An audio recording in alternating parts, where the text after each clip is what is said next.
The Tibetan Book of the Dead. Narrated by Matthew Schmitz. Book 1. The Chikai Bardo and the Chonyid Bardo. Herein lieth the setting face to face to the reality in the intermediate state, the great deliverance by hearing while on the after-death plane, from the profound doctrine of the emancipating of the consciousness by meditation upon the peaceful and wrathful deities, the obeisances, to the divine body of truth, the incomprehensible, boundless light, to the divine body of perfect endowment, who are the lotus and the peaceful and the wrathful deities, to the lotus-born incarnation, Padma Sambhava, who is the protector of all sentient beings, to the gurus, the three bodies, obeisance.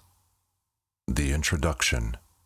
This great doctrine of liberation by hearing, which conferreth spiritual freedom on devotees of ordinary wit, while in the intermediate state, hath three divisions: the preliminaries, the subject matter, and the conclusion. At first, the preliminaries, the guide series for emancipating beings, should be mastered by practice. The transference of the consciousness principle by the guide, the highest intellects ought most certainly to be liberated. But should they not be liberated, then, while in the intermediate state of the moments of death, they should practice the transference, which giveth automatic liberation by one's merely remembering it. Devotees of ordinary wit ought most certainly to be freed thereby. But should they not be freed, then, while in the intermediate state, during the experiencing of reality, they should preserve in the listening to this great doctrine of liberation by hearing. Accordingly, the devotee should at first examine the symptoms of death as they gradually appear in his dying body, following self-liberation by observing the characteristics of the symptoms of death. Then, when all the symptoms of death are complete, he should apply the transference, which conferreth liberation by merely remembering the process. The reading of this Thodol. If the transference hath been effectually employed, there is no need to read this Thodol. But if the transference hath not been effectually employed, then this Thodol is to be read correctly and distinctly near the dead body. If there be no corpse, then the bed or the seat to which the deceased had been accustomed should be occupied by the reader, who ought to expound the power of the truth. Then, summoning the spirit of the deceased, imagine it to be present there, listening, and read. During this time, no relative or fond mate should be allowed to weep or to wail, as such is not good for the deceased. So, restrain them. If the body be present, just when the expiration hath ceased, either a lama who hath been as a guru to the deceased, or a brother in the faith whom the deceased trusted, or a friend for whom the deceased had great affection, putting the lips close to the ear of the body without actually touching it, should read this great Thodol. The practical application of this Thodol by the officiant. Now for the explaining of the Thodol itself. If thou canst gather together a grand offering, offer it in worship of the Trinity. If such cannot be done, then arrange whatever can be gathered together as objects, on which thou canst concentrate thy thoughts and mentally create as illimitable an offering as possible, and worship. Then the path of good wishes invoking the aid of the Buddhas and Bodhisattvas should be recited 7 times, or thrice. After that, the path of good wishes giving protection from fear in the bardo, and the path of good wishes for safe delivery from the dangerous pitfalls of the bardo, It, together with the root words of the Bardo, are to be read distinctly and with the proper intonation. Then this great Thodol is to be read either 7 times or thrice, according to the occasion. First cometh the setting face to face to the symptoms of death as they occur during the moments of death. Second, the application of the great vivid reminder, the setting face to face to reality while in the intermediate state. And third, the methods of closing the doors of the womb while in the intermediate state when seeking rebirth. Part 1. The Bardo of the Moments of Death. Instructions on the symptoms of death, or the first stage of the Chikai Bardo, the primary clear light seen at the moment of death. The first, the setting face to face with the clear light during the intermediate state of the moments of death is. Here, some there may be who have listened much to religious instructions, yet not recognized, and some who, though recognizing, are nevertheless weak in familiarity.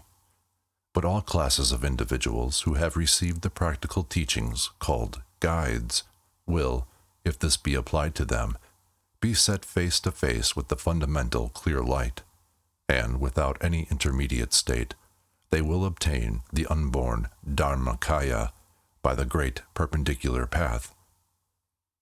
The manner of application is: it is best if the guru, from whom the deceased received guiding instructions, can be had. But if the guru cannot be obtained, then a brother of the faith, or if the latter is also unobtainable, then a learned man of the same faith, or should all these be unobtainable, then a person who can read correctly and distinctly ought to read this many times over. Thereby the deceased will be put in mind of what he had previously heard of the setting face to face, and will at once come to recognize that fundamental light and undoubtedly obtain liberation. As regards the time for the application of these instructions. When the expiration bath ceased, the vital force will have sunk into the nerve center of wisdom, and the knower will be experiencing the clear light of the natural condition. Then the vital force, being thrown backwards and flying downwards through the right and left nerves, the intermediate state momentarily dawns. The above directions should be applied before the vital force hath rushed into the left nerve, after first having traversed the navel nerve center. The time ordinarily necessary for this motion of the vital force is as long as the inspiration is still present, or about the time required for eating a meal. Then the manner of the application of the instructions is: when the breathing is about to cease, it is best if the transference hath been applied efficiently. If the application hath been inefficient, then address the deceased thus: O nobly born, the time hath now come for thee to seek the path in reality. Thy breathing is about to cease. Thy guru hath set thee face to face before with the clear light, and now thou art about to experience it in its reality in the Bardo state, wherein all things are like the void and cloudless sky, and the naked, spotless intellect is like unto a transparent vacuum without circumference or center. At this moment, know thou thyself, and abide in that state. I, too, at this time, am setting thee face to face. Having read this, repeat it many times in the ear of the person dying, even before the expiration hath ceased, so as to impress it on the mind of the dying one. If the expiration is about to cease, turn the dying one over on the right side, which posture is called the lying posture of a lion. The throbbing of the arteries on the right and left side of the throat is to be pressed. If the person dying be disposed to sleep, or if the sleeping state advances, that should be arrested, and the arteries pressed gently but firmly. Thereby the vital force will not be able to return from the median nerve, and will be sure to pass out through the Brahmanic aperture. Now the real setting face to face is to be applied. At this moment, the first glimpsing of the Bardo of the clear light of reality, which is the infallible mind of the Dharmakaya, is experienced by all sentient beings. The interval between the cessation of the expiration and the cessation of the inspiration is the time during which the vital force remaineth in the median nerve. The common people call this the state wherein the consciousness principle hath fainted away. The duration of this state is uncertain. It dependeth upon the constitution, good or bad, and the state of the nerves and vital force. In those who have had even a little practical experience of the firm, tranquil state of dhyana, and in those who have sound nerves, this state continueth for a long time. In the setting face to face, the repetition of the above address to the deceased is to be persisted in until a yellowish liquid beginneth to appear from the various apertures of the bodily organs of the deceased. In those who have led an evil life, and in those of unsound nerves, the above state endureth only so long as would take to snap a finger.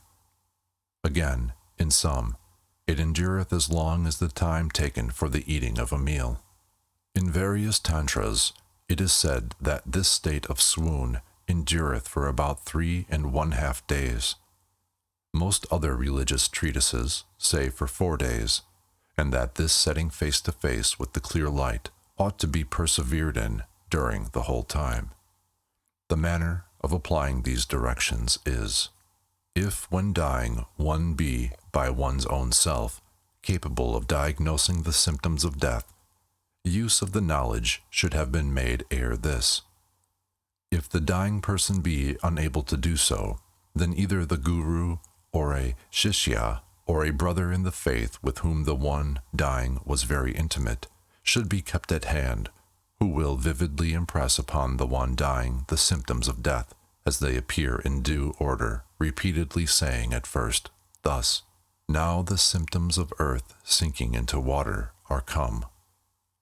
When all the symptoms of death are about to be completed, then enjoin upon the one dying this resolution, speaking in a low tone of voice in the ear: "O nobly born," or if it be a priest, "O venerable sir, let not thy mind be distracted." If it be a brother in the faith or some other person, then call him by name and say thus: "O nobly born, that which is called death, being come to thee now, resolve thus: O, this now is the hour of death. By taking advantage of this death, I will so act, for the good of all sentient beings, peopling the illimitable expanse of the heavens, as to obtain the perfect Buddhahood, by resolving on love and compassion towards them, and by directing my entire effort to the soul perfection." Shaping the thoughts thus, especially at this time when the Dharmakaya of clear light in the state after death can be realized for the benefit of all sentient beings, know that thou art in that state, and resolve that thou wilt obtain the best boon of the state of the great symbol in which thou art, as follows: "Even if I cannot realize it yet, will I know this Bardo, and, mastering the great body of union in Bardo, will appear in whatever shape will benefit all beings whomsoever. I will serve all sentient beings, infinite in number as are the limits of the sky." Keeping thyself unseparated from this resolution, thou shouldest try to remember whatever devotional practices thou wert accustomed to perform during thy lifetime. In saying this, the reader shall put his lips close to the ear, and shall repeat it distinctly, clearly impressing it upon the dying person so as to prevent his mind from wandering, even for a moment. After the expiration hath completely ceased, press the nerve of sleep firmly, and a lama, or a person higher, or more learned than thyself, impress in these words thus: Reverend Sir, now that thou art experiencing the fundamental clear light, try to abide in that state which now thou art experiencing. And also in the case of any other person, the reader shall set him face to face thus: O nobly born, listen. Now thou art experiencing the radiance of the clear light of pure reality. Recognize it. O nobly born, thy present intellect, in real nature void, not formed into anything as regards to characteristics or color, naturally void, is the very reality, the all-good. Thine own intellect, which is now voidness, yet not to be regarded as of the voidness of nothingness, but as the being, the intellect itself, unobstructed, shining, thrilling, and blissful, is the very consciousness, the all-good Buddha. Thine own consciousness, not formed into anything, in reality void, and the intellect, shining and blissful, these two are inseparable. The union of them is the Dharmakaya state of perfect enlightenment. Thine own consciousness, shining, void, and inseparable from the great body of radiance, hath no birth nor death, and is the immutable light, Buddha Amitabha. Knowing this is sufficient. Recognizing the voidness of thine own intellect to be Buddhahood, and looking upon it as being thine own consciousness, is to keep thyself in the state of the divine mind of the Buddha. Repeat this distinctly and clearly 3 or even 7 times. That will recall to the mind of the dying one the former, as, when living, setting face to face by the Guru. Secondly, it will cause the naked consciousness to be recognized as the clear light. And thirdly, recognizing one's own self thus, one becometh permanently united with the Dharmakaya, and liberation will be certain. Instructions concerning the second stage of the Chikai Bardo, the secondary clear light seen immediately after death. Thus the primary clear light is recognized, and liberation attained. But if it be feared that the primary clear light hath not been recognized, then it can certainly be assumed there is dawning upon the deceased that called the secondary clear light, which dawneth in somewhat more than a mealtime period, after that the expiration hath ceased. According to one's good or bad karma, the vital force floweth down into either the right or left nerve and goeth out through any of the apertures of the body. Then come a lucid condition of the mind. To say that the state of the primary clear light endureth for a mealtime period would depend upon the good or bad condition of the nerves, and also whether there hath been previous practice or not in the setting face to face. When the consciousness principle getteth outside the body, it saith to itself, Am I dead, or am I not dead? It cannot determine. It seeth its relatives and connections as it had been used to seeing them before. It even heareth the wailings.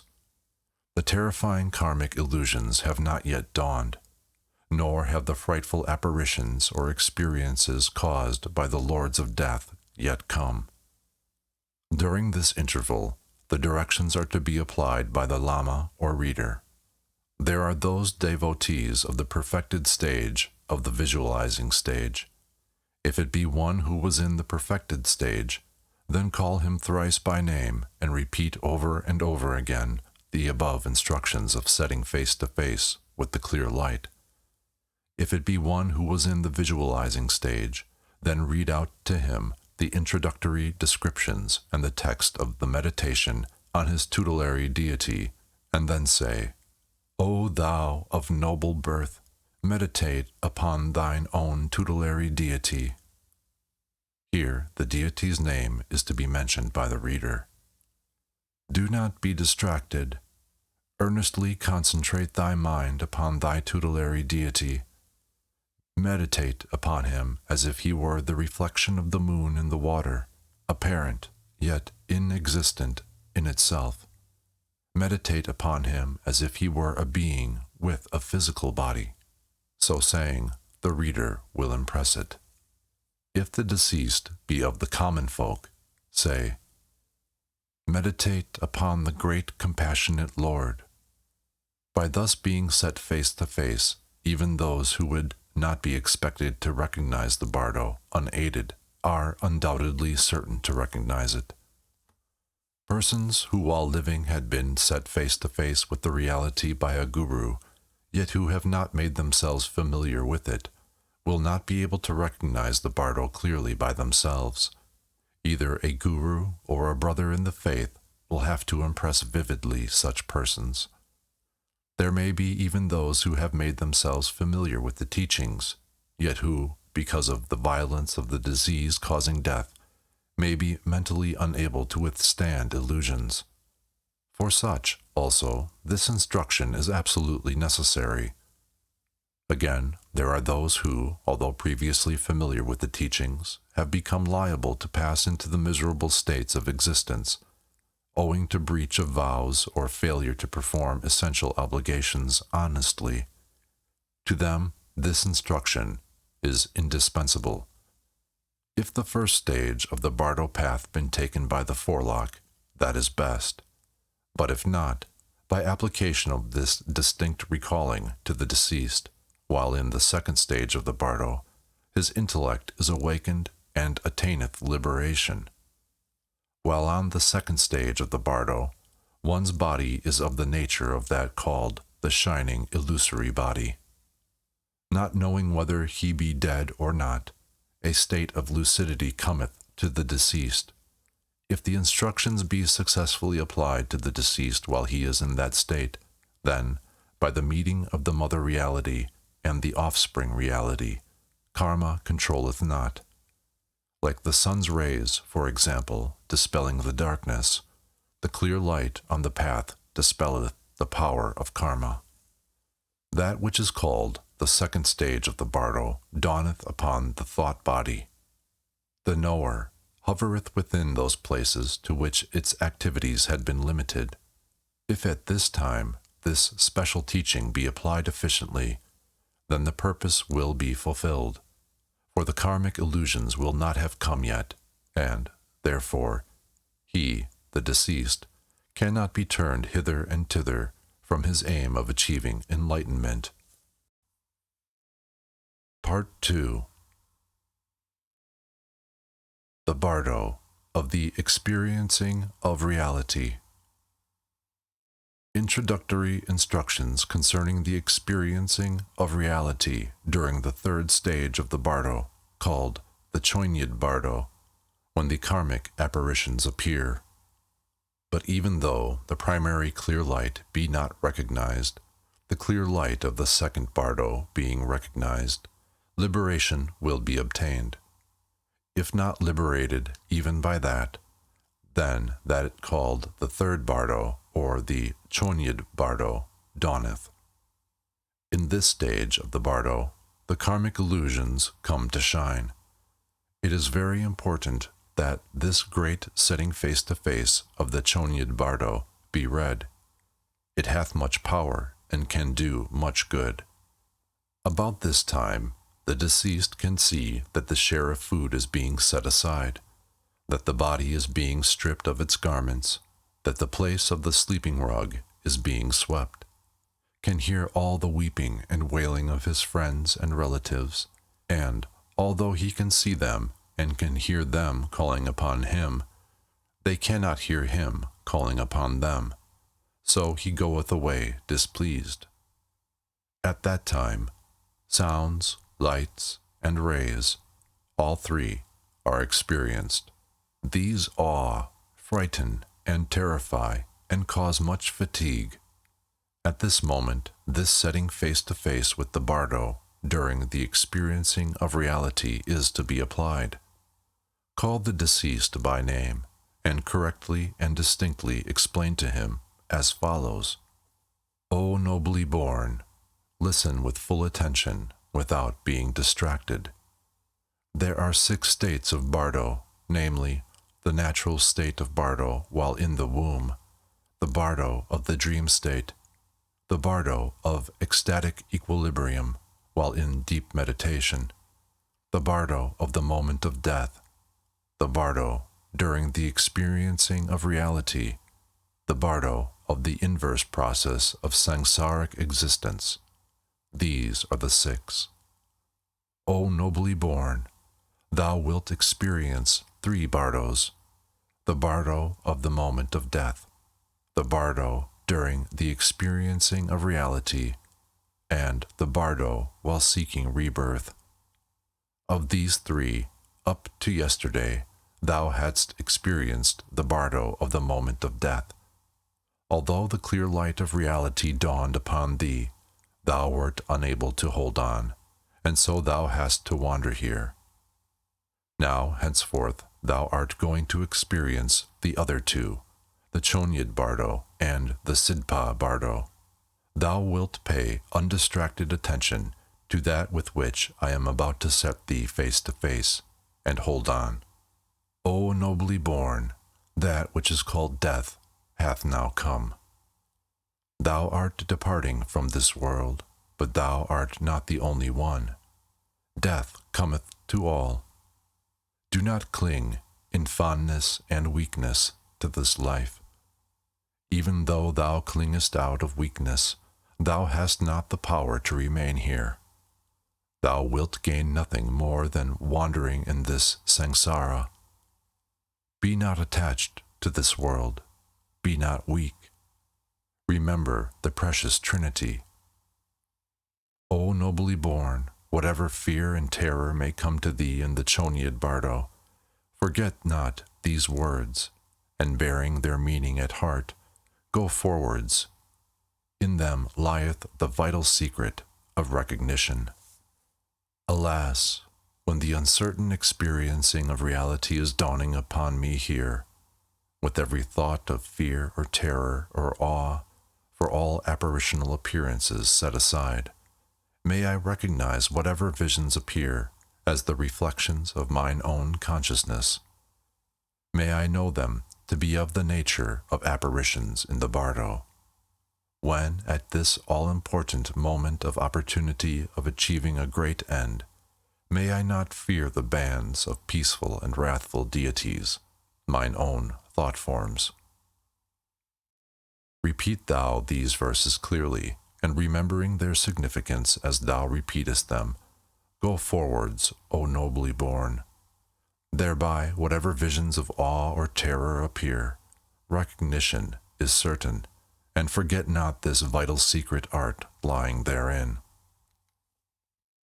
O nobly born, when thy body and mind were separating, thou must have experienced a glimpse of the pure truth, subtle, sparkling, bright, dazzling, glorious, and radiantly awesome in appearance, like a mirage moving across a landscape in springtime in one continuous stream of vibrations.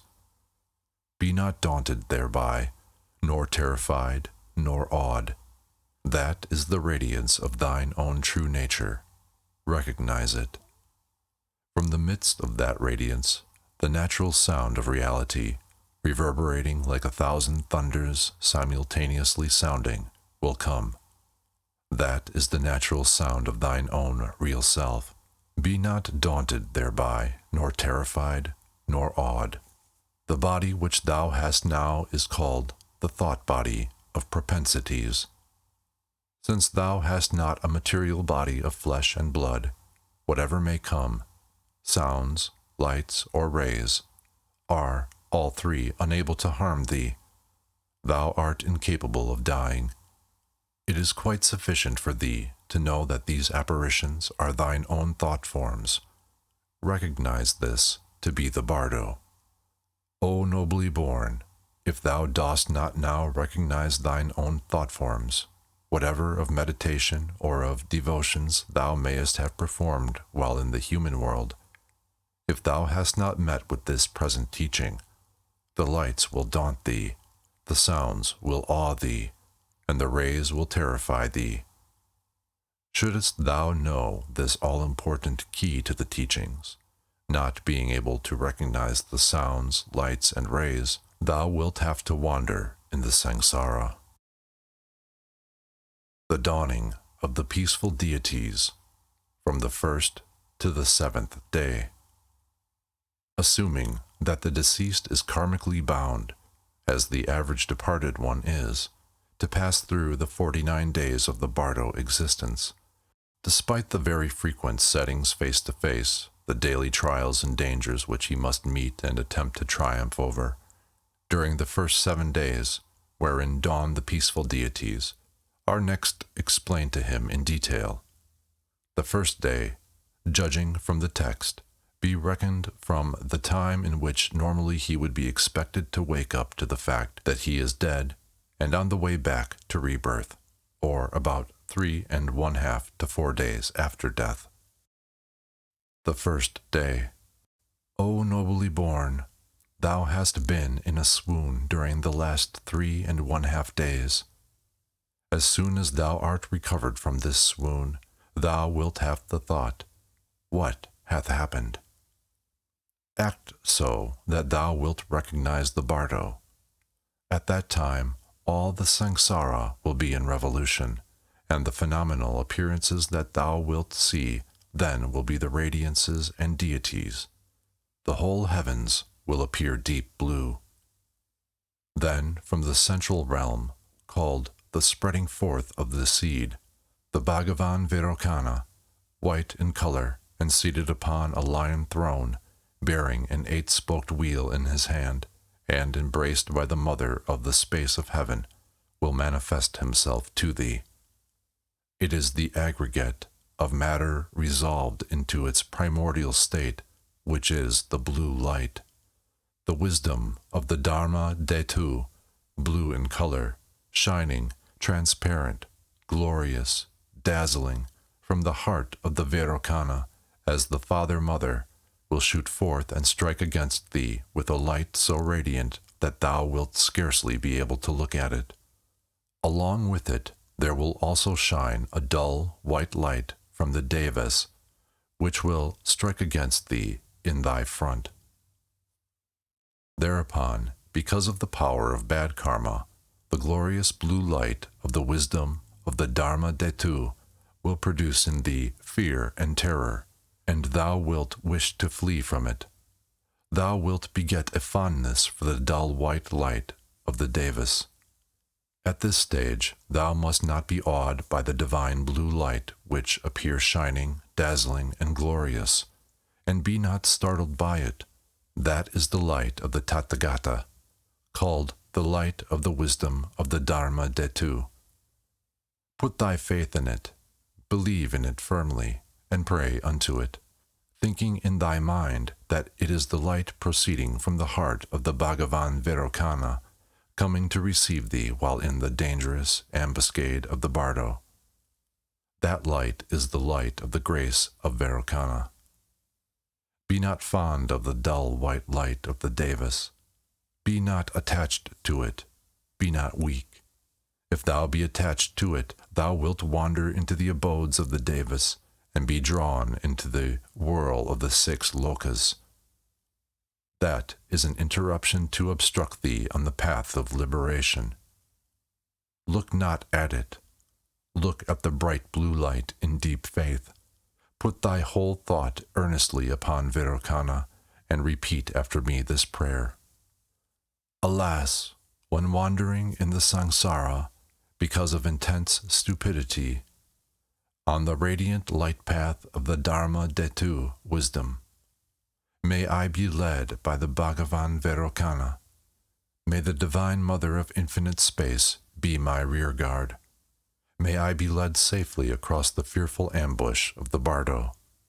May I be placed in the state of the all-perfect Buddhahood. Praying thus, in intense, humble faith, thou wilt merge in halo of rainbow light, into the heart of Vairocana, and obtain Buddhahood in the Sambhogakaya, in the central realm of the densely packed. The second day. But if, notwithstanding this setting face to face, through power of anger or obscuring karma, one should be startled at the glorious light and flee, or be overcome by illusions, despite the prayer, on the second day, Varaha Sattva and his attendant deities, as well as one's evil deeds, meriting hell, will come to receive one. Thereupon the setting face to face is, calling the deceased by name, thus, O nobly born, listen undistractedly. On the second day, the pure form of water will shine as a white light. At that time, from the deep blue eastern realm of preeminent happiness, the Bhagavan Akshobhya, as Varahasattva, blue in color, holding in his hand a five-pronged dorje, seated upon an elephant throne and embraced by the mother Memaki, will appear to thee, attended by the bodhisattvas Kshitgarbha and Maitreya, with the female bodhisattvas Lasema and Pushpema. These 6 Bodic deities will appear to thee. The aggregate of thy principle of consciousness, being in its pure form, which is the mirror-like wisdom, will shine as bright, radiant white light from the heart of Varahasattva, the Father-Mother, with such dazzling brilliancy and transparency that thou wilt scarcely be able to look at it, and will strike against thee. And a dull smoke-colored light from hell will shine alongside the light of the mirror-like wisdom, and will also strike against thee. Thereupon, through the power of anger, thou wilt beget fear and be startled at the dazzling white light, and wilt wish to flee from it. Thou wilt beget a feeling of fondness for the dull smoke-colored light from hell. Act then, so that thou wilt not fear that bright, dazzling, transparent white light. Know it to be wisdom. Put thy humble and earnest faith in it. That is the light of the grace of the Bhagavan Varahasattva. Think, with faith, I will take refuge in it, and pray. That is the Bhagavan Varahasattva, coming to receive thee and to save thee from fear and terror of the Bardo. Believe in it, for it is the hook of the rays of grace of Varahasattva. Be not fond of the dull, smoke-colored light from hell. That is the path which openeth out to receive thee because of the power of accumulated evil karma from violent anger. If thou be attracted by it, thou wilt fall into the hell worlds, and falling therein, thou wilt have to endure unbearable misery, once there is not certain time of getting out. That being an interruption to obstruct thee on the path of liberation, look not at it, and avoid danger. Be not attracted by it. Be not weak. Believe in the dazzling bright white light, and, putting thy whole heart earnestly upon the Bhagavan Varahasattva, pray thus. Alas, when wandering in the samsara, because of the power of violent anger, on the radiant light path of the mirror-like wisdom, may I be led by the Bhagavan Varahasattva. May the Divine Mother, Memaki, be my rear guard. May I be led safely across the fearful ambush of the Bardo, and may I be placed in the state of the all-perfect Buddhahood.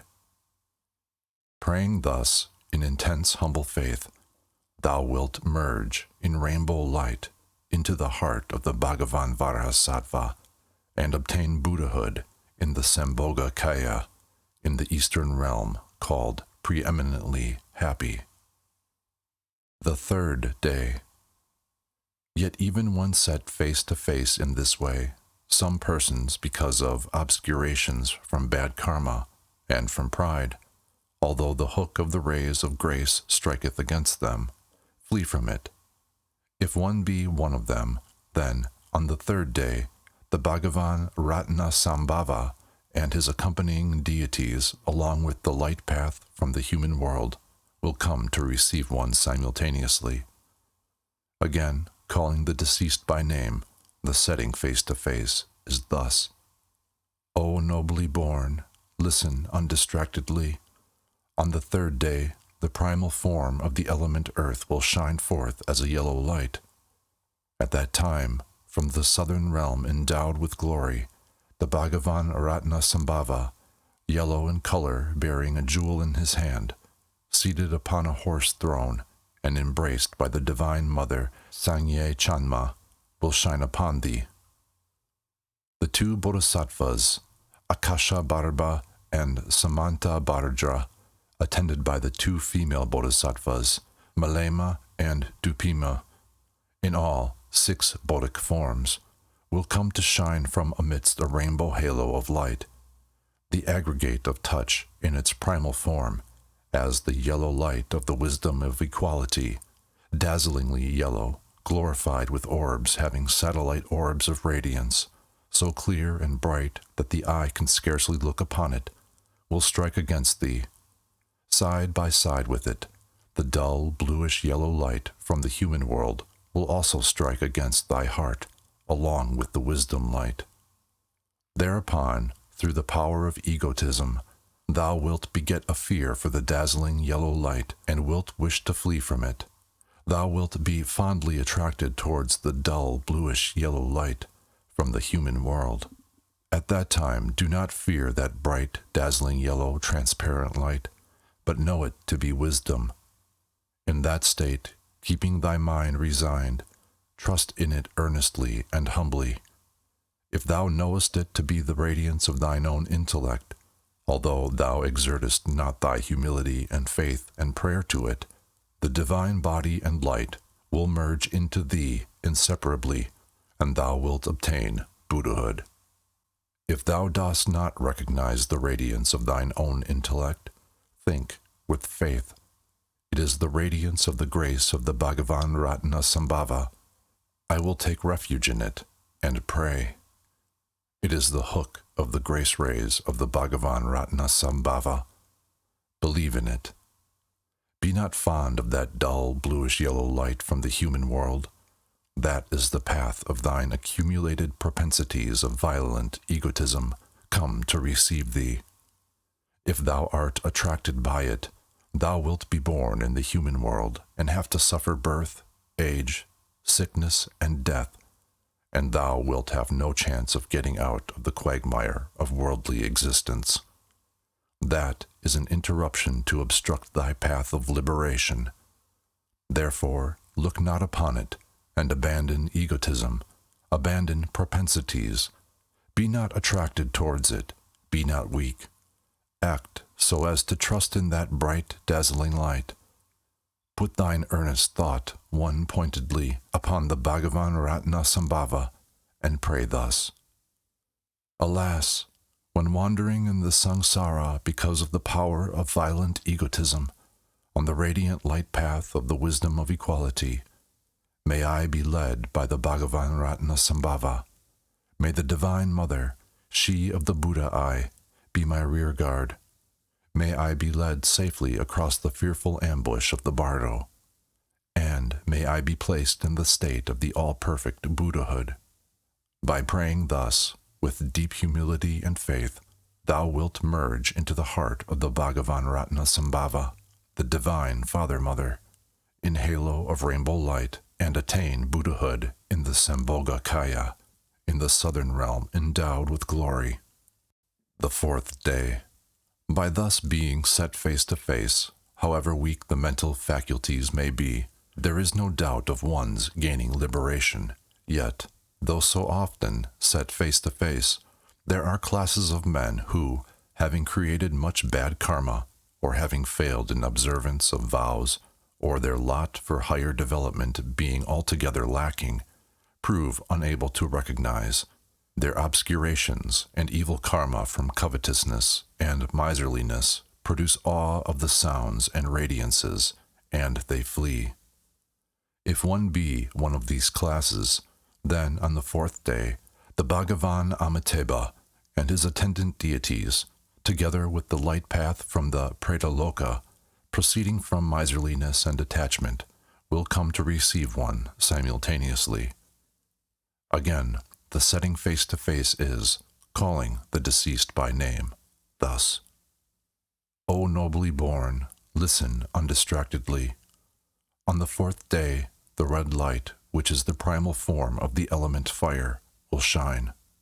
At that time, from the red western realm of happiness, the Bhagavan Buddha Amitabha, red in color, bearing a lotus in his hand, seated upon a peacock throne and embraced by the Divine Mother Gokarmo, will shine upon thee, together with the Bodhisattvas Chenrazi and Jampal, attended by the female Bodhisattvas Gautama and Alok. The 6 bodies of enlightenment will shine upon thee from amidst a halo of rainbow light. The primal form of the aggregate of feelings, as the red light of the all-discriminating wisdom, glitteringly red, glorified with orbs and satellite orbs, bright, transparent, glorious and dazzling, proceeding from the heart of the Divine Mother Amitabha, will strike against thy heart so radiantly that thou wilt scarcely be able to look upon it. Fear it not.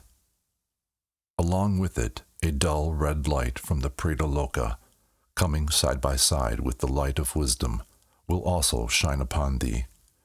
Act so that thou shalt not be fond of it. Abandon attachment and weakness for it. At that time, through the influence of intense attachment, thou wilt become terrified by the dazzling red light, and wilt wish to flee from it, and thou wilt beget a fondness for that dull red light of the Pretaloka. At that time, be not afraid of the glorious, dazzling, transparent, radiant red light, recognizing it as wisdom, keeping thine intellect in a state of resignation, thou wilt merge into it inseparably and attain Buddhahood. If thou dost not recognize it, think, it is the rays of the grace of the Bhagavan Amitabha, and I will take refuge in it. And, trusting humbly in it, pray unto it. That is the hook rays of the grace of the Bhagavan Amitabha. Trust in it humbly. Flee not. Even if thou fleest, it will follow thee inseparably from thyself. Fear it not. Be not attracted towards the dull red light of the Pretaloka. That is the light path proceeding from the accumulations of thine intense attachment to samsaric existence, which hath come to receive thee. If thou be attached thereto, thou wilt fall into the world of unhappy spirits, and suffer unbearable misery from hunger and thirst. Thou wilt have no chance of gaining liberation therein. That dull red light is an interruption to obstruct thee on the path of liberation. Be not attached to it, and abandon habitual propensities. Be not weak. Trust in the bright dazzling red light. In the Bhagavan Amitabha, the Father Mother, put thy trust one-pointedly, and pray thus. Alas, when wandering in the samsara because of the power of intense attachment, on the radiant light path of the discriminating wisdom, may I be led by the Bhagavan Amitabha. May the Divine Mother, she of white raiment, be my rear guard. May I be safely led across the dangerous ambush of the Bardo, and may I be placed in the state of the all-perfect Buddhahood. By praying thus, humbly and earnestly, thou wilt merge into the heart of the Divine Father-Mother, the Bhagavan Amitabha, in halo of rainbow light, and attain Buddhahood in the Sambhogakaya, in the Western realm named Happy. The 5th day. It is impossible that one should not be liberated thereby. Yet, though thus set face to face, sentient beings, unable, through long association with propensities, to abandon propensities, and through bad karma and jealousy, awe and terror being produced by the sounds and radiances, the hook rays of grace failing to catch hold of them, wander down also to the 5th day. If one be such a sentient being, thereupon the Bhagavan Amoga Siddhi, with his attendant deities and the light rays of his grace, will come to receive one. A light proceeding from the Asura Loka, produced by the evil passion of jealousy, will also come to receive one. The setting face to face at that time is, calling the deceased by name, thus, O nobly born, listen undistractedly. On the 5th day, the green light of the primal form of the element air will shine upon thee. At that time, from the green northern realm of successful performance of best actions, the Bhagavan Buddha Amoga Siddhi, green in color, bearing a crossed dorje in hand, seated upon a sky-traversing harpy throne, embraced by the Divine Mother, the faithful Dolma, will shine upon thee with his attendants. The 2 bodhisattvas, Chagna Dorje and Dibpanamsel, attended by 2 female bodhisattvas, Gandhema and Nidhema. These 6 Bodic forms, from amidst the halo of rainbow light, will come to shine. The primal form of the aggregate of volition, shining as the green light of the all-performing wisdom, dazzlingly green, transparent and radiant, glorious and terrifying, beautified with orbs surrounded by satellite orbs of radiance, issuing from the heart of the Divine Father-Mother, Amoga Siddhi, green in color, will strike against thy heart, so wondrously bright that thou wilt scarcely be able to look at it. Fear it not. That is the natural power of the wisdom of thine own intellect. Abide in the state of great resignation and impartiality. Along with it, as such, the green light of the all-performing wisdom, a light of dull green color from the Asura Loka, produced from the cause of the feeling of jealousy, coming side by side with the wisdom rays, will shine upon thee. Meditate upon it with impartiality, with neither repulsion nor attraction. Be not fond of it. If thou art of low mental capacity, be not fond of it. Thereupon, through the influence of intense jealousy, thou wilt be terrified at the dazzling radiance of the green light, and wilt wish to flee from it, and thou wilt beget a fondness for that dull green light of the Asura Loka. At that time, fear not the glorious and transparent, radiant and dazzling green light, but know it to be wisdom, and in that state allow thine intellect to rest in resignation. Or else think, it is the hook rays of the light of grace of the Bhagavan Amoga Siddhi, which is the all-performing wisdom.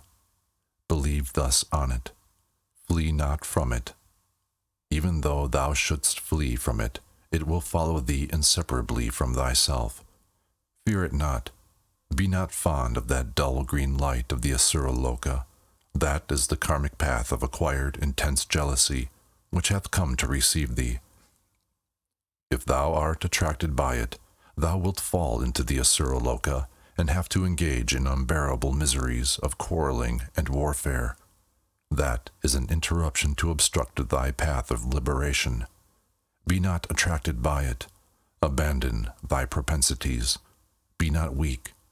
Trust in the dazzling green radiance, and, putting aside thy whole thought one-pointedly upon the Divine Father-Mother, the Bhagavan Amoga Siddhi, pray thus. Alas, when wandering in the samsara because of the power of intense jealousy, on the radiant light path of the all-performing wisdom, may I be led by the Bhagavan Amoga Siddhi. May the Divine Mother, the faithful Terma, be my rearguard. May I be led safely across the dangerous ambush of the Bardo, and may I be placed in the state of the all-perfect Buddhahood. By prayer thus, with intense faith and humility, thou wilt merge into the heart of the Divine Father-Mother, the Bhagavan Amoga Siddhi, in halo of rainbow light, and attain Buddhahood in the Sambhoga Kaya, in the northern realm of heaped-up good deeds. The 6th day. Being thus set face to face at various stages, however weak one's karmic connections may be, one should have recognized in one or the other of them, and where one has recognized in any of them, it is impossible not to be liberated. Yet, although set face to face so very often in that manner, one long habituated to strong propensities and lacking in familiarity with, and pure affection for wisdom may be led backwards by the power of one's own evil inclinations, despite these many introductions. The hook rays of the light of grace may not be able to catch hold of one. One may still wander downwards because of one's begetting the feeling of awe and terror of the lights and rays. Thereupon, all the divine fathers mothers of the 5 orders of Dhyana Buddhas with their attendants will come to shine upon one simultaneously. At the same time, the lights proceeding from the 6 lokas will likewise come to shine upon one simultaneously. The setting face to face for that is, calling the deceased by name, thus: O nobly born, until yesterday each of the 5 orders of deities had shone upon thee, one by one, and thou hadst been set face to face, but, owing to the influence of thine evil propensities, thou wert awed and terrified by them, and hast remained here till now. If thou hadst recognized the radiances of the 5 orders of wisdom to be the emanations from thine own thought forms, ere this thou wouldst have obtained Buddhahood in the Sambhoga Kaya, through having been absorbed into the halo of rainbow light in one or another of the 5 orders of Buddhas. But now look on undistractedly. Now the lights of all 5 orders, called the lights of the union of 4 wisdoms, will come to receive thee. Act so as to know them. O nobly born, on this, the 6th day, the 4 colors of the primal states of the 4 elements, water, earth, fire, air, will shine upon thee simultaneously. At that time, from the central realm of the spreading forth of sea, the Buddha Vairocana, the divine Father-Mother, with the attendant deities will come to shine upon thee. From the eastern realm of preeminent happiness, the Buddha Vajrasattva, the divine Father-Mother, with the attendant deities will come to shine upon thee. From the southern realm, endowed with glory, the Buddha Ratnasambhava, the divine Father-Mother, with the attendant deities will come to shine upon thee. From the happy western realm of headed-up lotuses, the Buddha Amitabha, the divine Father-Mother, along with the attendant deities, will come to shine upon thee. From the northern realm of perfected good deeds, the Buddha Amoghasiddhi, the divine Father-Mother, along with the attendants will come, amidst a halo of rainbow light, to shine upon thee at this very moment. O nobly born, on the outer circle of these 5 pair of Dhyani Buddhas, the 4 doorkeepers, the wrathful ones, the victorious one, the destroyer of the Lord of Death, the horse-necked king, the urn of nectar, with the 4 female doorkeepers, the goad-bearer, the noose-bearer, the chain-bearer, and the bell-bearer, along with the Buddha of the Devas, named the one of supreme power, the Buddha of the Asuras, named he of strong texture, the Buddha of mankind, named the lion of the Shakyas, the Buddha of the brute kingdom, named the unshakable lion, the Buddha of the Pretas, named the one of flaming mouth, and the Buddha of the lower world, named the King of Truth. These, the 8 Father-Mother doorkeepers, and the 6 teachers, the victorious ones, will come to shine too. The all-good Father and the all-good Mother, the great ancestors of all the Buddhas, Samattabhadra and Samantabhadre, the divine Father and the divine Mother. These 2 also will come to shine. These 42 perfectly endowed deities issuing from within thy heart, being the product of thine own pure love, will come to shine. Know them. O nobly born, these realms are not come from somewhere outside thyself. They come from within the 4 divisions of thy heart, which, including its center, make the 5 directions. They issue from within there, and whine upon thee. The deities, too, are not come from somewhere else. They exist from eternity within the faculties of thine own intellect. Know them to be of that nature. O nobly born, the size of all these deities is not large, not small, but proportionate. They have their ornaments, their colors, their sitting postures, their thrones, and the emblems that each holds. These deities are formed into groups of 5 pairs, each group of 5 being surrounded by a 5-fold circle of radiances, the male bodhisattvas partaking of the nature of the divine fathers, and the female bodhisattvas partaking of the nature of the divine mothers. All these divine conclaves will come to shine upon thee in one complete conclave. They are thine own tutelary deities. Know them to be such.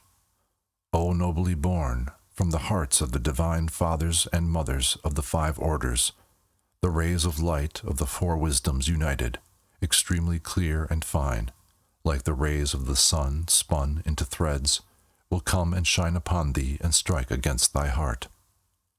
On that path of radiance there will come to shine glorious orbs of lights, blue in color, emitting rays, the Dharma Dhatu, wisdom itself, each appearing like an inverted turquoise cap, surrounded by similar orbs, smaller in size, more glorious, with 5 yet smaller satellite orbs dotted round about with 5 starry spots of light of the same nature, leaving neither the center nor the borders of the blue light path unglorified by the orbs and the smaller satellite orbs. From the heart of Varahasattva, the white light path of the mirror-like wisdom, white and transparent, glorious and dazzling, glorious and terrifying, made more glorious with orbs surrounded by smaller orbs of transparent and radiant light upon it, each like an inverted mirror, will come to shine. From the heart of Ratnasambhava, the yellow light path of the wisdom of equality, glorified with yellow orbs of radiance, each like an inverted gold cup, surrounded by smaller orbs, and these with yet smaller orbs, will come to shine. From the heart of Amiteba, the transparent, bright red light path of the discriminating wisdom, upon which are orbs, like inverted coral cups, emitting rays of wisdom, extremely bright and dazzling, each glorified with 5 satellite orbs of the same nature, leaving neither the center nor the borders of the red light path unglorified, with orbs and smaller satellite orbs, will come to shine. These will come to shine against thy heart simultaneously. O nobly born, all those are the radiances of thine own intellectual faculties come to shine. They have not come from any other place. Be not attracted towards them. Be not weak. Be not terrified, but abide in the mood of non-thought formation. In that state all the forms and radiances will merge into thyself, and Buddhahood will be obtained. The green light path of the wisdom of perfected actions will not shine upon thee, because the wisdom faculty of thine intellect hath not been perfectly developed. O nobly born, those are called the lights of the 4 wisdoms united. Whence proceeds that which is called the inner path through Varahasattva. At that time, thou must remember the teachings of the setting face-to-face, which thou hast had from thy Guru. If thou hast remembered the purport of the settings face-to-face, thou wilt have recognized all these lights which have shone upon thee as being the reflection of thine own inner light, and, having recognized them as intimate friends, thou wilt have believed in them, and have understood them at the meeting, as a son understandeth his mother. And, believing in the unchanging nature of the pure and holy truth, thou wilt have had produced in thee the tranquil flowing samadhi, and, having merged into the body of the perfectly evolved intellect, thou wilt have obtained Buddhahood in the Sambhogakaya, whence there is no return. O nobly born, along with the radiances of wisdom, the impure illusory lights of the 6 lokas will also come to shine. If it be asked, what are they? They are a dull white light from the devas, a dull green light from the asuras, a dull yellow light from human beings, a dull blue light from the brutes, a dull reddish light from the pretas, and a dull smoke-colored light from hell. These 6 thus will come to shine, along with the 6 radiances of wisdom, whereupon be not afraid, nor be attracted towards any, but allow thyself to rest in the non-thought condition. If thou art frightened by the pure radiances of wisdom and attracted by the impure lights of the 6 lokas, then thou wilt assume a body in any of the 6 lokas and suffer samsaric miseries, and thou wilt never be emancipated from the ocean of samsara, wherein thou wilt be whirled round and made to taste of the sufferings thereof. O nobly born, if thou art one who hath not obtained the select words of the Guru, thou wilt have fear of the pure radiances of wisdom and of the deities thereof. Being thus frightened, thou wilt be attracted towards the impure samsaric objects. Act not so. Humbly trust in the dazzling, pure radiances of wisdom. Frame thy mind to faith and think, the compassionate radiances of wisdom of the 5 orders of Buddhas have come to take hold of me out of compassion. I take refuge in them. Not yielding to attraction towards the illusory lights of the 6 lokas, but devoting thy whole mind one-pointedly towards the divine fathers and mothers, the Buddhas of the 5 orders, pray thus. Alas, when wandering in the samsara through the power of the 5 virulent poisons, on the bright radiance path of the 4 wisdoms united, may I be led by the 5 victorious conquerors. May the 5 orders of divine mothers be my rear guard. May I be rescued from the impure light paths of the 6 lokas, and, being saved from the ambuscades of the dread Bardo, may I be placed within the 5 pure divine realms. By thus praying, one recognizeth one's own inner light, and, merging one's self therein, in at one moment, Buddhahood is attained. Through humble faith, the ordinary devotee cometh to know himself, and obtaineth liberation. Even the most lowly, by the power of the pure prayer, can close the doors of the 6 lokas, and, in understanding the real meaning of the 4 wisdoms united, obtain Buddhahood by the hollow pathway through Varahasattva. Thus, by being set face to face in that detailed manner, those who are destined to be liberated will come to recognize the truth. Thereby, many will attain liberation. The worst of the worst, those of heavy evil karma, having not the least predilection for any religion, and some who have failed in their vows, through the power of karmic illusions, not recognizing, although set face to face with truth, will stray downwards. The 7th day. On the 7th day, the knowledge-holding deities from the holy paradise realms come to receive on. Simultaneously, the pathway to the brute world, produced by the obscuring passion, stupidity, also cometh to receive one. The setting face to face at that time is, calling the deceased by name, thus: O nobly born, listen undistractedly. On the 7th day, the vari-colored radiance of the purified propensities will come to shine. Simultaneously, the knowledge-holding deities from the holy paradise realms will come to receive one. From the center of the circle, or mandala, enhaloed in radiance of rainbow light, the supreme knowledge-holding deity, the Lotus Lord of Dance, the supreme knowledge-holder who ripens karmic fruits, radiant with all 5 colors, embraced by the Divine Mother, the red Dakini, he holding a crescent knife and a skull filled with blood, dancing and making the mudra of fascination, with his right hand held aloft, will come to shine.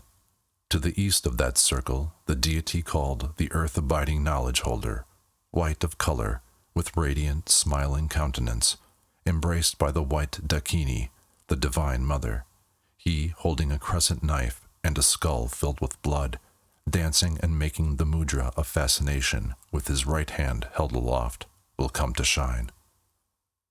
To the south of that circle, the knowledge-holding deity called He, having power over duration of life, yellow in color, smiling and radiant, embraced by the yellow Daikini, the Divine Mother, he holding a crescent knife and a skull filled with blood, dancing and making the mudra of fascination, with his right hand held aloft, will come to shine. To the west of that circle, the knowledge-holding deity of the great symbol, red of color, smiling and radiant, embraced by the red Dakini, the Divine Mother, he holding a crescent knife and a skull filled with blood, dancing and making the mudra of fascination, with his right hand held aloft, will come to shine. To the north of that circle, the deity called self-evolved knowledge holder, green of color, with a half-angry, half-smiling countenance, embraced by the green Dakini, the Divine Mother, he holding a crescent knife and a skull filled with blood, dancing and making the mudra of fascination, with his right hand held aloft, will come to shine.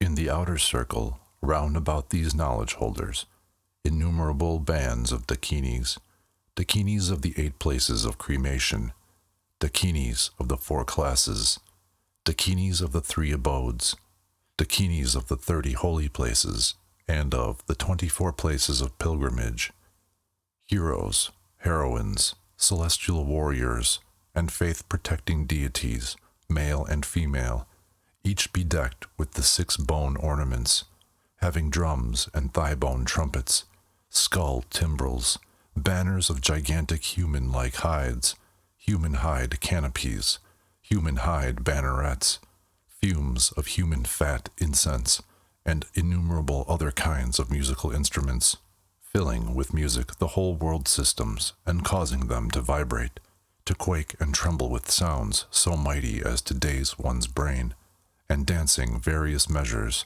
will come to receive the faithful and punish the unfaithful. O nobly born, 5-colored radiances of the wisdom of the simultaneously born, which are the purified propensities, vibrating and dazzling like colored threads, flashing, radiant and transparent, glorious and awe-inspiring, will issue from the hearts of the 5 chief knowledge-holding deities and strike against thy heart, so bright that thy eye cannot bear to look upon them. At the same time, a dull blue light from the brute world will come to shine along with the radiances of wisdom. Then, through the influence of the illusions of thy propensities, thou wilt feel afraid of the radiance of the 5 colors, and, wishing to flee from it, thou wilt feel attracted towards the dull light from the brute world. Thereupon, be not afraid of that brilliant radiance of 5 colors, nor terrified, but know the wisdom to be thine own. Within those radiances, the natural sound of the truth will reverberate like 1,000 thunders. The sound will come with a rolling reverberation, amidst which will be heard, slay, slay, and awe-inspiring mantras. Fear not, flee not, be not terrified. Know them, insomuch as these sounds to be of the intellectual faculties of thine own inner light. Be not attracted towards the dull blue light of the brute world. Be not weak. If thou art attracted, thou wilt fall into the brute world, wherein stupidity predominates, and suffer the illimitable miseries of slavery and dumbness and stupidness, and it will be a very long time ere thou canst get out. Be not attracted towards it. Put thy faith in the bright, dazzling, 5-colored radiance. Direct thy mind one-pointedly towards the deities, the knowledge-holding conquerors. Think one-pointedly thus: these knowledge-holding deities, the heroes, and the Dakinis, have come from the holy paradise realms to receive me. I supplicate them all, up to this day, although the 5 orders of the Buddhas of the 3 times have all exerted the rays of their grace and compassion, yet have I not been rescued by them. Alas, for a being like me! May the knowledge-holding deities not let me go downwards further than this, but hold me with the hook of their compassion and lead me to the holy paradises. Thinking in that manner one-pointedly, pray thus: O ye knowledge-holding deities, pray hearken unto me. Lead me on the path out of your great love. When I am wandering in the samsara because of intensified propensities, on the bright light path of the simultaneously born wisdom, may the bands of heroes, the knowledge holders, lead me. May the bands of the mothers, the dakinis, be my rear guard. May they save me from the fearful ambuscades of the Bardo, and place me in the pure paradise realms. Praying thus, in deep faith and humility, there is no doubt that one will be born within the pure paradise realms, after being merged in rainbow light into the heart of the knowledge-holding deities. All the pandit classes, too, coming to recognize at this stage, obtain liberation, even those of evil propensities being sure to be liberated here. Here endeth the part of the great Thodol, concerned with the setting face-to-face of the peaceful deities of the Chonyad Bardo, and the setting face-to-face of the clear light of the Chikai Bardo. The dawning of the wrathful deities, from the 8th to the 14th day. Introduction. Now the manner of the dawning of the wrathful deities is to be shown. In the above Bardo of the peaceful deities, there were 7 stages of ambuscade. The setting face-to-face at each stage should have caused the deceased to recognize either at one or another stage, and to have been liberated. Multitudes will be liberated by that recognition, and although multitudes obtain liberation in that manner, the number of sentient beings being great, evil karma powerful, obscurations dense, propensities of too long standing, the wheel of ignorance and illusion becometh neither exhausted nor accelerated. Although all be set face to face in such detail, there is a vast preponderance of those who wander downwards unliberated. Therefore, after the cessation of the dawning of the peaceful and knowledge-holding deities who come to welcome one, the 58 flame-enhaloed, wrathful, blood-drinking deities come to dawn, who are only the former peaceful deities in changed aspect, according to the place or psychic center of the Bardo body of the deceased whence they proceed. Nevertheless, they will not resemble them. This is the Bardo of the wrathful deities, and they being influenced by fear, terror, and awe, recognition becometh more difficult. The intellect, gaining not in independence, passeth from one fainting state to a round of fainting states. Yet, if one but recognize a little, it is easier to be liberated at this stage. If it be asked why, the answer is, because of the dawning of the radiances, which produced fear, terror, and awe. The intellect is undistractedly alert in one-pointedness. That is why. If at this stage one does not meet with this kind of teaching, one's hearing of religious lore, although it be like an ocean in its vastness, is of no avail. There are even discipline-holding abbots, or bhikkhus, and doctors in metaphysical discourses who err at this stage, and, not recognizing, wander into the samsara.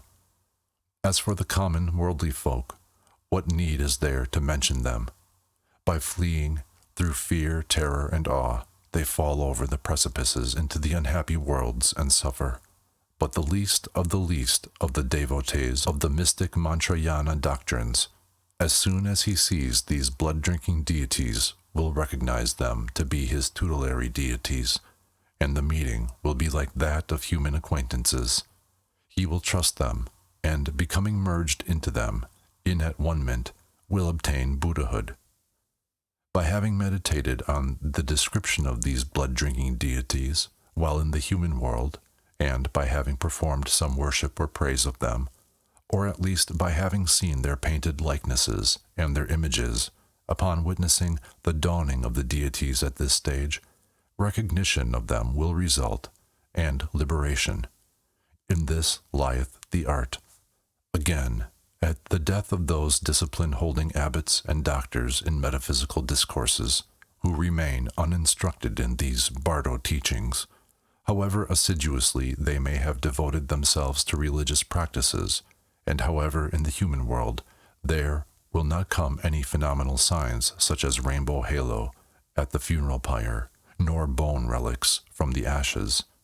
This is because when they lived, the mystic or esoteric doctrines were never held within their heart, and because they had spoken contemptuously of them, and because they were never acquainted, through initiation, with the deities of the mystic or esoteric doctrines.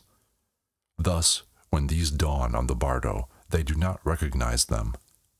Suddenly seeing what they had never seen before, engendered, they pass into the miserable states because of that. Therefore, if the observers of the disciplines and the esoteric doctrines, such signs as the rainbow halo come not, nor are bone relics and seed-like bones ever produced from the bones of their funeral pyre. These are the reasons for it.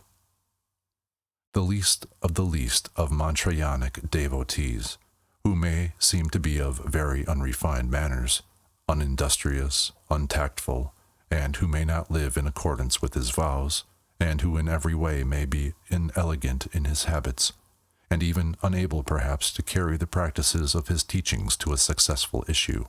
Let no one feel disrespect nor doubt him, but pay reverence to the esoteric or mystic doctrines which he holdeth. By that alone one obtaineth liberation at this stage. Even though the deeds of one paying such reverence may not have been very elegant while in the human world, at his death there will come at least one kind of sign, such a rainbow radiance, bone images, and bone relics. This is because the esoteric or mystic doctrines possess great gift waves. Those of and above the mystic Mantrayanic devotees of ordinary psychic development, who have meditated upon the visualization and perfection processes and practiced the essences or essence mantras, need not wander down this far on the Chonyad Bardo. As soon as they cease to breathe, they will be led into the pure paradise realms by the heroes and heroines and the knowledge holders. As a sign of this, the sky will be cloudless. They will merge into rainbow radiance. There will be sun showers, sweet scent of incense in the air, music in the skies, radiances, bone relics and images from their funeral pyre. Therefore, to the abbots or discipline holders, to the doctors, and to those mystics who have failed in their vows, and to all the common people, this Thodol is indispensable. But those who have meditated upon the great perfection and the great symbol will recognize the clear light at the moment of death, and, obtaining the Dharmakaya, all of them will be such as not to need the reading of this Thodol. By recognizing the clear light at the moment of death, they also will recognize the visions of the peaceful and the wrathful during the Chonyad Bardo, and obtain the Sambhoga Kaya, or, recognizing during the Sidpa Bardo, obtain the Nirmana Kaya, and, taking birth on the higher planes, will, in the next rebirth, meet with this doctrine and then enjoy the continuity of karma. Therefore, this Thodol is the doctrine by which Buddhahood may be attained without meditation, the doctrine liberating by the hearing of it alone, the doctrine which leadeth brings of great evil karma on the secret path, the doctrine which produceth differentiation instantaneously between those who are initiated into it and those who are not, being the profound doctrine which conferreth perfect enlightenment instantaneously. Those sentient beings who have been reached by it cannot go to the unhappy states. This doctrine and the total doctrine, when joined together, being like unto a mandala of gold inset with turquoise, combine them. Thus, the indispensable nature of the Thodol being shown, there now cometh the setting face to face with the dawning of the wrathful deities in the Bardo. The 8th day. Again, calling the deceased by name, address him thus: O nobly born, listen undistractedly, not having been able to recognize when the peaceful deities shone upon thee in the Bardo above, Thou hast come wandering thus far. Now, on the 8th day, the blood-drinking wrathful deities will come to shine. Act so as to recognize them without being distracted.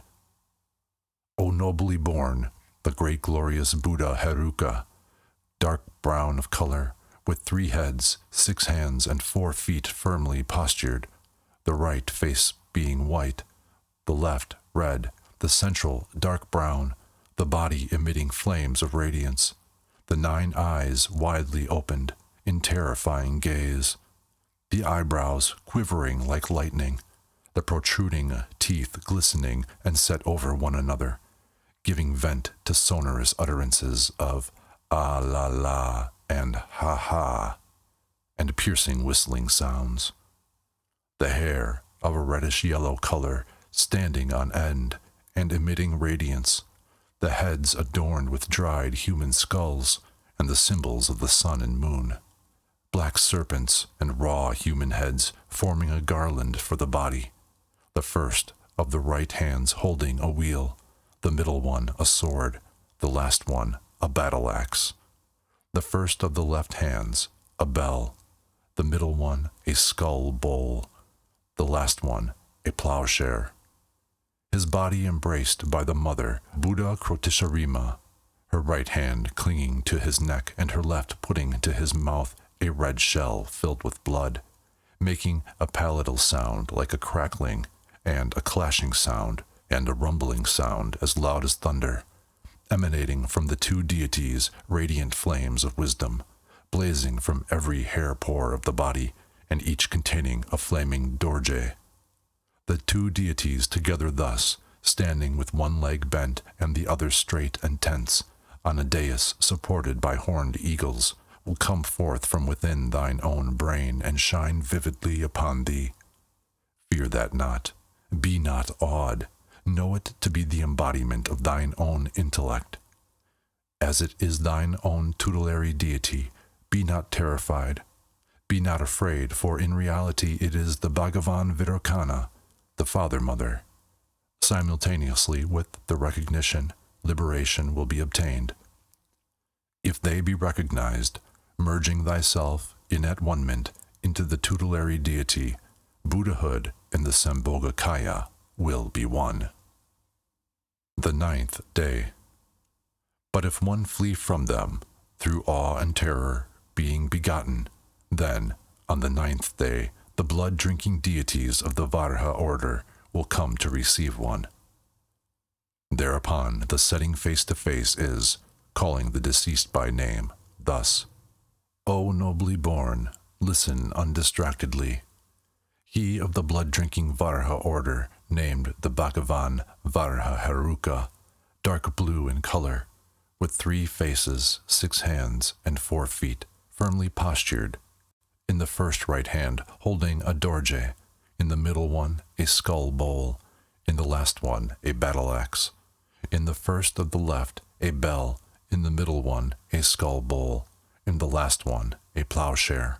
His body embraced by the mother Varha Krotisharima, her right hand clinging to his neck, her left offering to his mouth a red shell filled with blood, will issue from the eastern quarter of thy brain, and come to shine upon thee.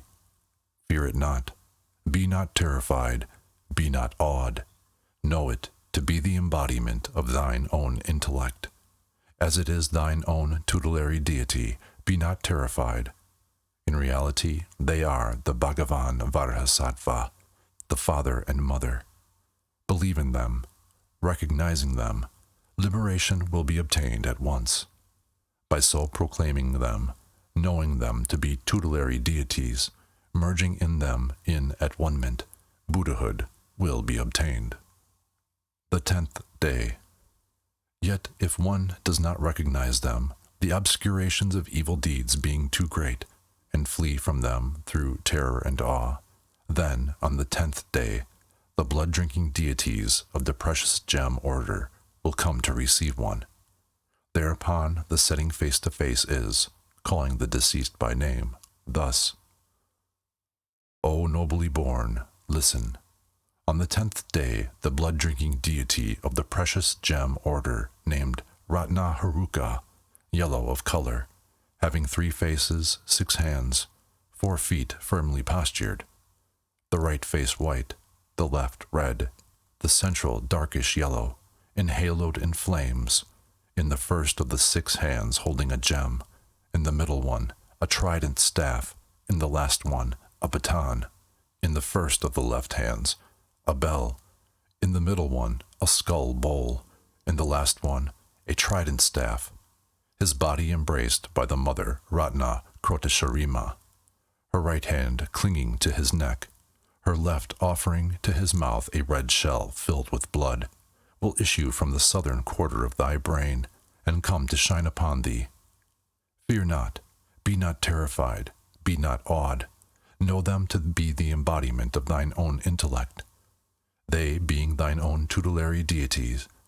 Be not terrified, in reality they are the Father-Mother Bhagavan Ratna Sambhava. Believe in them. Recognition of them and the obtaining of liberation will be simultaneous. The 11th day. Yet, though set face to face thus, if, through power of evil propensities, terror and awe being produced, not recognizing them to be tutelary deities, one flee from them, then, on the 11th day, the blood-drinking lotus order will come to receive one.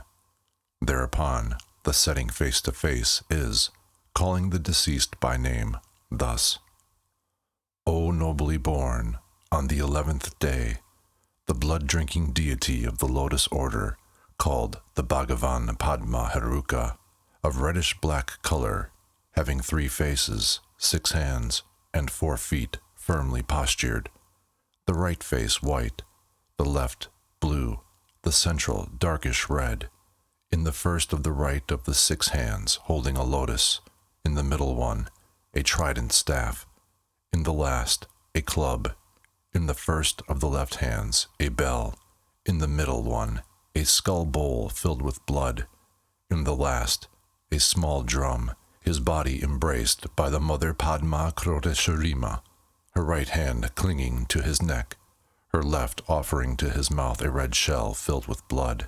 The father and mother in union will issue from the western quarter of thy brain and come to shine upon thee. Fear not, be not terrified, be not awed. Rejoice. Recognize them to be the product of thine own intellect, as they are thine own tutelary deity. Be not afraid. In reality, they are the Father-Mother Bhagavan Amitabha. Believe in them.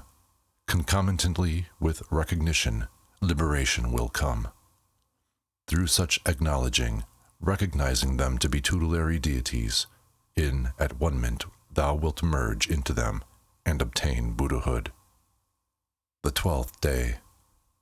Despite such setting face to face, being still led backwards by evil propensities, terror and awe arising, it may be that one recognize not and flee. Thereupon, on the 12th day, the blood-drinking deities of the karmic order, accompanied by the Karima, Hitamenma, and Wang Chugma, will come to receive one.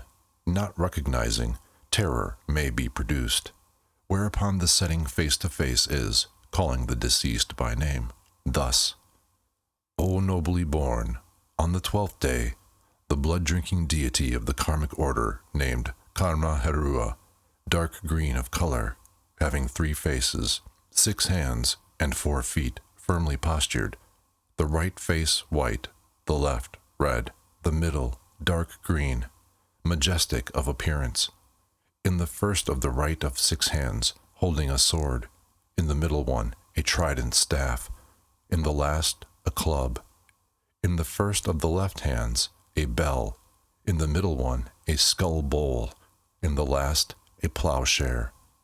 His body embraced by the mother Karma Krotesharima, her right hand clinging to his neck, the left offering to his mouth a red shell, the father and mother in union, issuing from the northern quarter of thy brain, will come to shine upon thee. Fear that not. Be not terrified. Be not awed. Recognize them to be the embodiment of thine own intellect. They, being thine own tutelary deity, be not afraid. In reality, they are the Father-Mother Bhagavan Amoga Siddhi. Believe and be humble, and be fond of them. Concomitantly with recognition, liberation will come. Through such acknowledging, recognizing them to be tutelary deities, in at-one-ment thou wilt merge into them, and obtain Buddhahood. Through the Guru's select teaching, one cometh to recognize them to be the thought forms issuing from one's own intellectual faculties. For instance, a person, upon recognizing a lion skin to be a lion skin, is freed from fear, for though it be only a stuffed lion skin, if one do not know it to be so actually, fear ariseth. But upon being told by some person that it is a lion skin only, one is freed from fear. Similarly here, too, when the bands of blood-drinking deities, huge of proportions, with very thick-set limbs, dawn as big as the skies, awes and terror are naturally produced in one, but as soon as the setting face-to-face is heard, one recognizeth them to be one's own tutelary deities and one's own thought forms. Then, when upon the mother clear light, which one had been accustomed to formerly, a secondary clear light, the offspring clear light, coming together like two intimate acquaintances, blend inseparably, and therefrom a self-emancipating radiance dawneth upon one. Through self-enlightenment and self-knowledge one is liberated. The 13th day. If this setting face-to-face be not obtained, good persons on the path too fall back from here and wander into the samsara. Then the 8 wrathful ones, the karimas, the hitatmenmas, having various animal heads, issue from within one's own brain and come to shine upon one's self. Thereupon the setting face-to-face is, calling the deceased by name, thus: O nobly born, listen undistractedly. On the 13th day from the eastern quarter of thy brain, the 8 karimas will emanate and come to shine upon thee. Fear that not. From the east of thy brain, the white karima, holding a human corpse as a club in the right hand, in the left, holding a skull bowl filled with blood, will come to shine upon thee. Fear not. From the south, the yellow tsarima, holding a bow and arrow, ready to shoot. From the west, the red prahoma, holding a makara banner. From the north, the black pitali, holding a dorje and a blood-filled skull bowl. From the southeast, the red bukas, holding intestines in the right hand, and with the left putting them to her mouth. From the southwest, the dark green gasmari, the left hand holding a blood-filled skull bowl, with the right stirring it with a dorje, and she then drinking it with majestic relish. From the northwest, the yellowish-white sandal, tearing asunder a head from a corpse, the right hand holding a heart, the left putting the corpse to the mouth, and she then eating thereof. From the northeast, the dark blue smasha, tearing asunder a head from a corpse and eating thereof. These, the 8 karimas of the abodes, or 8 directions, also come to shine upon thee, surrounding the 5 blood-drinking fathers. Yet be not afraid. O nobly born, from the circle outside of them, the 8 hitamenmas of the 8 regions of the brain will come to shine upon thee. From the east, the dark brown lion-headed one, the hands crossed on the breast, and in the mouth holding a corpse, and shaking the mane.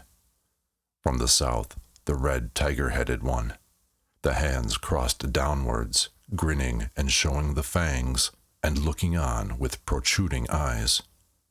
From the west, the black fox-headed one, the right hand holding a shaving knife, the left holding an intestine, and she eating and licking the blood therefrom.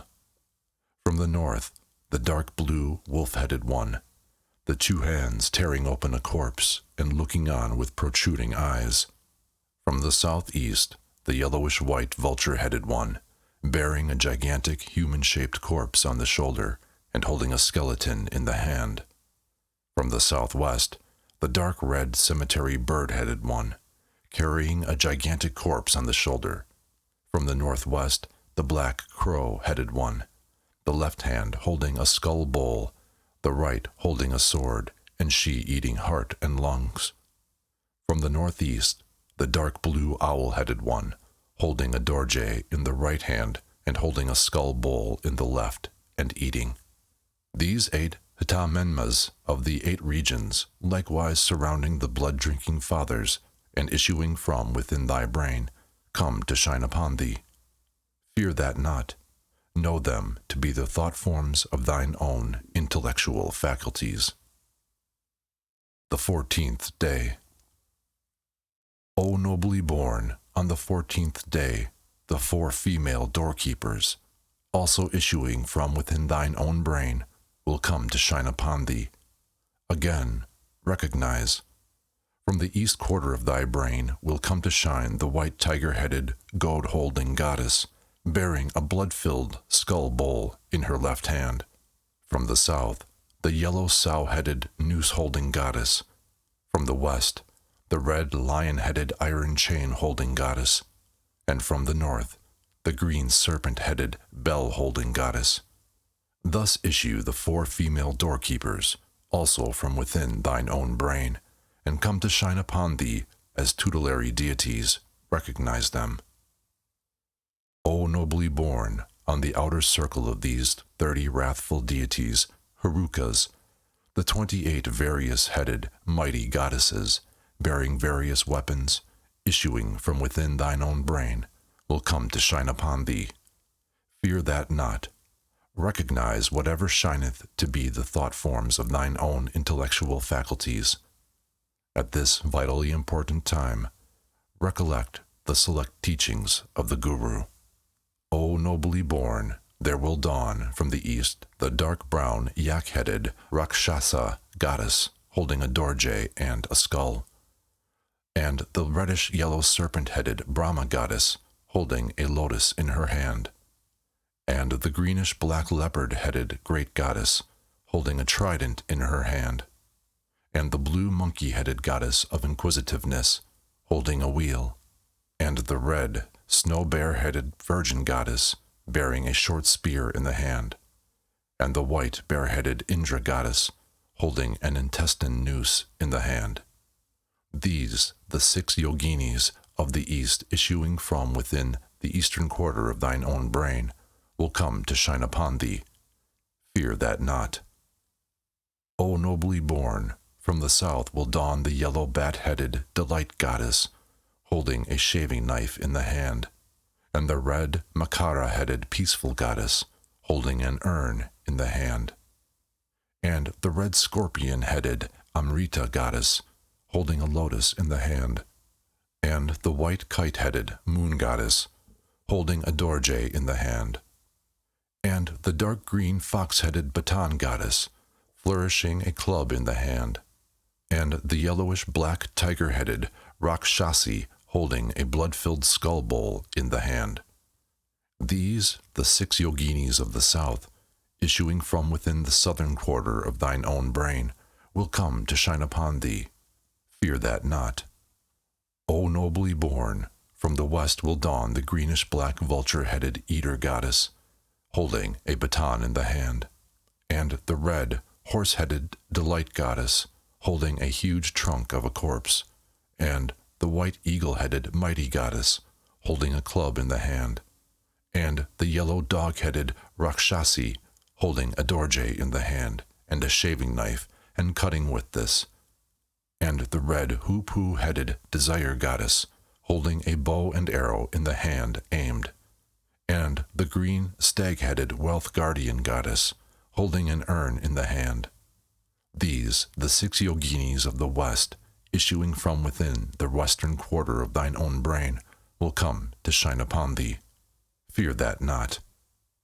O nobly born, from the north will dawn the blue wolf-headed wind goddess, waving a pennant in the hand, and the red ibex-headed woman goddess, holding a pointed stake in the hand, and the black sow-headed sow goddess, holding a noose of fangs in the hand, and the red crow-headed thunderbolt goddess, holding an infant corpse in the hand, and the greenish-black elephant-headed big-nosed goddess, holding in the hand a big corpse and drinking blood from a skull, and the blue serpent-headed water goddess, holding in the hand a serpent noose. These, the 6 yoginis of the north, issuing from within the northern quarter of thine own brain, will come to shine upon thee. Fear that not. O nobly born, the 4 yoginis of the door, issuing from within the brain, will come to shine upon thee. From the east, the black cuckoo-headed mystic goddess, holding an iron hook in the hand. From the south, the yellow goat-headed mystic goddess, holding a noose in the hand. From the west, the red lion-headed mystic goddess, holding an iron chain in the hand. And from the north, the greenish-black serpent-headed mystic goddess. These, the 4 doorkeeping yoginis, issuing from within the brain, will come to shine upon thee. Since these 28 mighty goddesses emanate from the bodily powers of Ratnasambhava, he of the 6 Haruka deities recognized them. O nobly born, the peaceful deities emanate from the voidness of the Dharmakaya. Recognize them. From the radiance of the Dharmakaya emanate the wrathful deities. Recognize them. At this time, when the 58 blood-drinking deities emanating from thine own brain come to shine upon thee, if thou knowest them to be the radiances of thine own intellect, thou wilt merge in the state of at-one-ment into the body of the blood-drinking ones, there and then, and obtain Buddhahood. O nobly born, by not recognizing now, and by fleeing from the deities out of fear, again sufferings will come to overpower thee. If this be not known, fear being begotten of the blood-drinking deities, one is awed and terrified, and fainteth away. One's own thought forms turn into illusory appearances, and one wandereth into the samsara. If one be not awed and terrified, one will not wander into the samsara. Furthermore, the bodies of the largest of the peaceful and wrathful deities are equal in vastness to the limits of the heavens, the intermediate as big as Mount Meru, the smallest equal to 18 bodies, such as thine own body, set one upon another. Be not terrified at that. Be not awed. If all existing phenomena shining forth as divine shapes and radiances be recognized to be the emanations of one's own intellect, Buddhahood will be obtained at that very instant of recognition. The saying, Buddhahood will be obtained in a moment of time, is that which applieth now. Bearing this in mind, one will obtain Buddhahood by merging in at-one-ment into radiances and the kayas. O nobly born, whatever fearful and terrifying visions thou mayest see, recognize them to be thine own thought forms.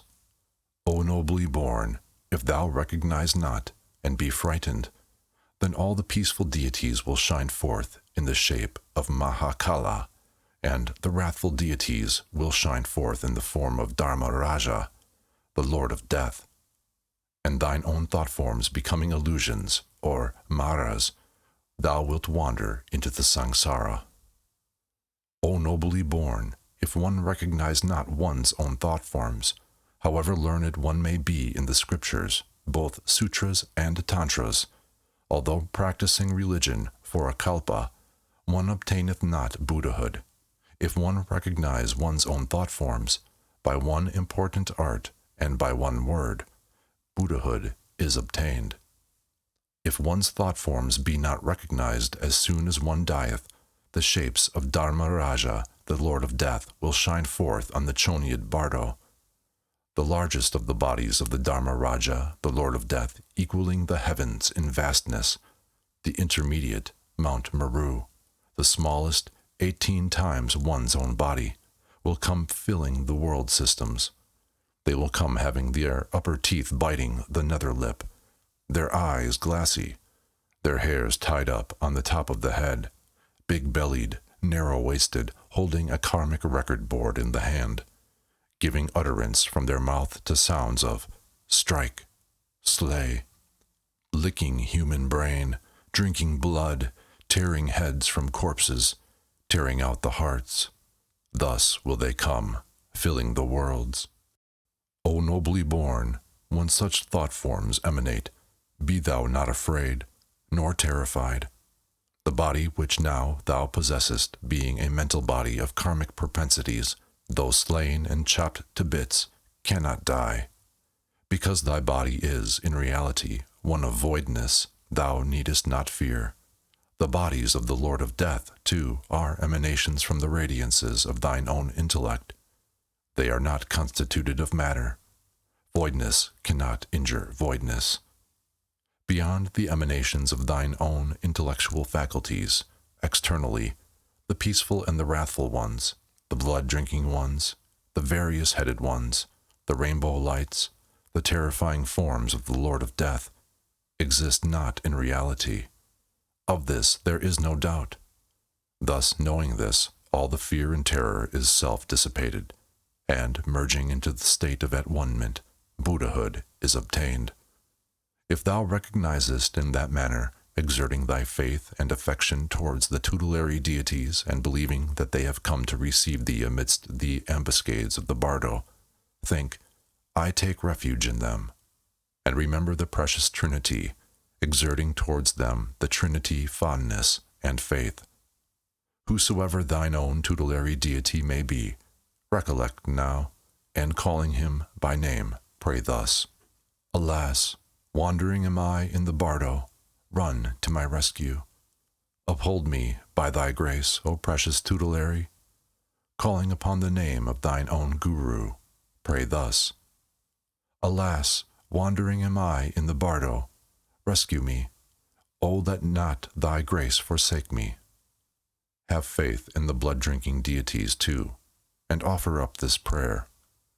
Alas, when I am wandering in the samsara, through force of overpowering illusions, on the light path of the abandonment of fright, fear, and awe, may the bands of the Bhagavans, the peaceful and wrathful ones, lead me. May the bands of the wrathful goddess rich in space be my rear guard, and save me from the fearful ambuscades of the Bardo, and place me in the state of the perfectly enlightened Buddhas. When wandering alone, separated from dear friends, when the void forms of one's own thoughts are shining here, may the Buddhas, exerting the force of their grace, cause not to come the fear, awe, and terror in the Bardo. When the 5 bright wisdom lights are shining here, may recognition come without dread and without awe.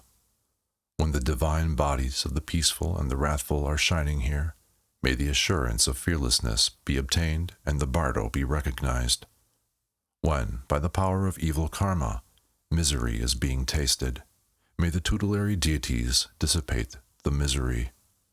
When the natural sound of reality is reverberating like 1,000 thunders, may they be transmuted into the sounds of the 6 syllables. When, unprotected, karma, having to be followed here, I beseech the gracious compassionate one to protect me. When suffering miseries of karmic propensities here, may the blissfulness of the clear light dawn. May the 5 elements not rise up as enemies, but may I behold the realms of the 5 orders of the enlightened ones. Thus, in earnest faith and humility, offer up the prayer, whereby all fears will vanish and Buddhahood in the Sambhoga Kaya will undoubtedly be won. Important is this. Being undistracted, repeat it in that manner 3 of even 7 times. However heavy the evil karma may be, and however weak the remaining karma may be, it is not possible that liberation will not be obtained, if one but recognize. If, nevertheless, despite everything done in these stages of the Bardo, recognition is still not brought about, then, there being danger of one's wandering further into the 3rd Bardo, called the Sidpa Bardo, the setting face to face for that will be shown in detail hereinafter. The conclusion. showing the fundamental importance of the Bardo teachings. Whatever the religious practices of anyone may have been, whether extensive or limited, during the moments of death, various misleading illusions occur, and hence this Thodol is indispensable. To those who have meditated much, the real truth dawneth as soon as the body and consciousness principle part. The acquiring of experience while living is important. They who have then recognized the true nature of their own being, and thus have had some experience, obtain great power during the Bardo of the moments of death, when the clear light dawneth. Again, the meditation on the deities of the mystic path of the mantra, both in the visualizing and the perfecting stages while living, will be of great influence when the peaceful and wrathful visions dawn on the Chonyid Bardo. Thus the training in this Bardo, being of particular importance, even while living, hold to it, read it, commit it to memory, bear it in mind properly. Read it regularly, thrice. Let the words and the meanings be very clear. It should be so that the words and the meanings will not be forgotten, even though 100 executioners were pursuing thee. It is called the great liberation by hearing, because even those who have committed the 5 boundless sins are sure to be liberated if they hear it by the path of the ear. Therefore, read it in the midst of vast congregations. Disseminate it, through having heard it once. Even though one does not comprehend it, it will be remembered in the intermediate state without a word being omitted, for the intellect becometh 9-fold more lucid there. Hence it should be proclaimed in the ears of all living persons. It should be read over the pillows of all persons who are ill. It should be read at the side of all corpses. It should be spread broadcast. Those who meet with this doctrine are indeed fortunate. Save for them who have accumulated much merit and absolved many obscurations, difficult is it to meet with it. Even when met with it, difficult is it to comprehend it. Liberation will be won through simply not disbelieving it upon hearing it. Therefore, treat this doctrine very dearly. It is the essence of all doctrines. The setting face to face while experiencing reality in the intermediate state, called the teaching which liberateth by merely being heard, and that which liberateth by merely being attached, is finished. Book 2. The Sidpa Bardo. This is known as the good head part of that called the profound essence of the liberation by hearing, the reminder, the clear setting face to face in the intermediate state when seeking rebirth. The obeisances. To the assembled deities, to the tutelaries, to the gurus, humbly is the obeisance paid.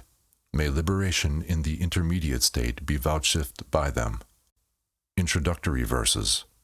Above, in the great Bardo Thodol, the Bardo called Chonyid was taught. And now, of the Bardo called Sidpa, the vivid reminder is brought. Part 1. The After-Death World. Introductory instructions to the officiant. Although heretofore, while in the Chonyid Bardo, many vivid remindings have been given, setting aside those who have had great familiarity with the real truth, and those who have good karma, for them of evil karma who have no familiarity, and for them of evil karma who because of the influence thereof become stricken with fear and terror, recognition is difficult. These go down to the 14th day, and to re-impress them vividly, that which follows is to be read. The Bardo body, its birth, and its supernormal faculties. Worship having been offered to the Trinity, and the prayer invoking the aid of the Buddhas and Bodhisattvas having been recited, then, calling the deceased by name 3 or 7 times, speak thus: O nobly born, listen thou well, and bear at heart that birth in the hell world, in the Deva world, and in this Bardo body is of the kind called supernormal birth. Indeed, when thou wert experiencing the radiances of the peaceful and the wrathful in the Chonyad Bardo, being unable to recognize, thou didst faint away through fear, about 3½ days after thy decease. And then, when thou wert recovered from the swoon, thy knower must have risen up in its primordial condition, and a radiant body, resembling the former body, must have sprung forth, as the tantra says, having a body seemingly fleshly, resembling the former and that to be produced, endowed with all sense faculties and power of unimpeded motion, possessing karmic, miraculous powers, visible to pure celestial eyes of Bardo beings of like nature. Such, then, is the teaching. That radiant body, thus referred to as resembling the former and that to be produced, meaning that one will have a body just like the body of flesh and blood, the former human propensity body, will also be endowed with certain signs and beauties of perfection, such as beings of high density possess. This body, born of desire, is a thought form hallucination in the intermediate state, and it is called desire body. At that time, if thou art to be born as a deva, visions of the deva world will appear to thee. Similarly, wherever thou art to be born, if as an asura, or a human being, or a brute, or a preta, or a being in hell, a vision of the place will appear to thee. Accordingly, the word former in the quotation implieth that prior to the 3½ days thou wilt have been thinking thou hadst the same sort of a body as the former body of flesh and blood, possessed by thee in the former existence because of habitual propensities, and the word produced is so used because afterwards the vision of thy future place of birth will appear to thee. Hence, the expression as a whole, former and that to be produced, referreth to these, insomuch as the fleshly body just discarded, and the fleshly body to be assumed at rebirth. At that time, follow not the visions which appear to thee, be not attracted, be not weak. If through weakness thou be fond of them, thou wilt have to wander amidst the 6 lokas and suffer pain. Up to the other day, thou wert unable to recognize the Chonyad Bardo, and hast had to wander down this far. Now, if thou art to hold fast to the real truth, thou must allow thy mind to rest undistractedly in the nothing to do, nothing to hold condition of the unobscured, primordial, bright, void state of thine intellect, to which thou hast been introduced by the Guru. Thereby thou wilt obtain liberation without having to enter the door of the womb. But if thou art unable to know thyself, then whosoever may be thy tutelary deity and thy guru, meditate on them in a state of intense fondness and humble trust, as overshadowing the crown of thy head. This is of great importance. Be not distracted. Instructions to the officiant. Thus speak, and, if recognition result from that, liberation will be obtained without need of the wandering in the 6 lokas. If, however, through influence of bad karma, recognition is made difficult, thereupon say as follows: O nobly born, again listen, endowed with all sense faculties and power of unimpeded motion, implieth that although thou mayest have been, when living, blind of the eye, or deaf, or lame, yet on this after-death plane thine eyes will see forms, and thine ears will hear sounds, and all other sense organs of thine will be unimpaired and very keen and complete. Wherefore the Bardo body hath been spoken of as endowed with all sense faculties, That condition of existence in which thou thyself now art is an indication that thou art deceased and wandering in the Bardo. Act so as to know this. Remember the teachings. Remember the teachings. O nobly born, unimpeded motion implieth that thy present body, being a desire body, thine intellect having been separated from its seat, is not a body of gross matter, so that now thou hast the power to go right through any rock masses, hills, boulders, earth, houses, and Mount Meru itself without being impeded. Excepting Bodh Gaya and the mother's womb, even the king of mountains, Mount Meru itself, can be passed through by thee, straightforwards and backwards, unimpededly. That too is an indication that thou art wandering in the Sidpa Bardo. Remember thy Guru's teachings, and pray to the compassionate Lord. O nobly born, thou art actually endowed with the power of miraculous action, which is not, however, the fruit of any samadhi, but a power come to thee naturally, and therefore it is of the nature of karmic power. Thou art able in a moment to traverse the 4 continents round about Mount Meru, or thou canst instantaneously arrive in whatever place thou wishest. Thou hast the power of reaching there within the time which a man taketh to bend, or to stretch forth his hand. These various powers of illusion and of shape-shifting, desire not. Desire not. None is there of such powers which thou mayest desire, which thou canst not exhibit. The ability to exercise them unimpededly existeth in thee now. Know this, and pray to the Guru.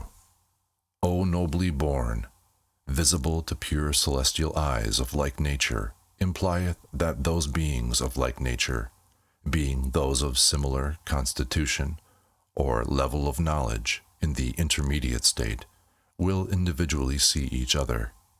For example, those beings who are destined to be born amongst devas will see each other, and so on. Dote not on them, seen by thee, but meditate upon the compassionate one. Visible to pure celestial eyes also implieth that the devas, being born pure in virtue of merit, are visible to the pure celestial eyes of those who practice dhyana.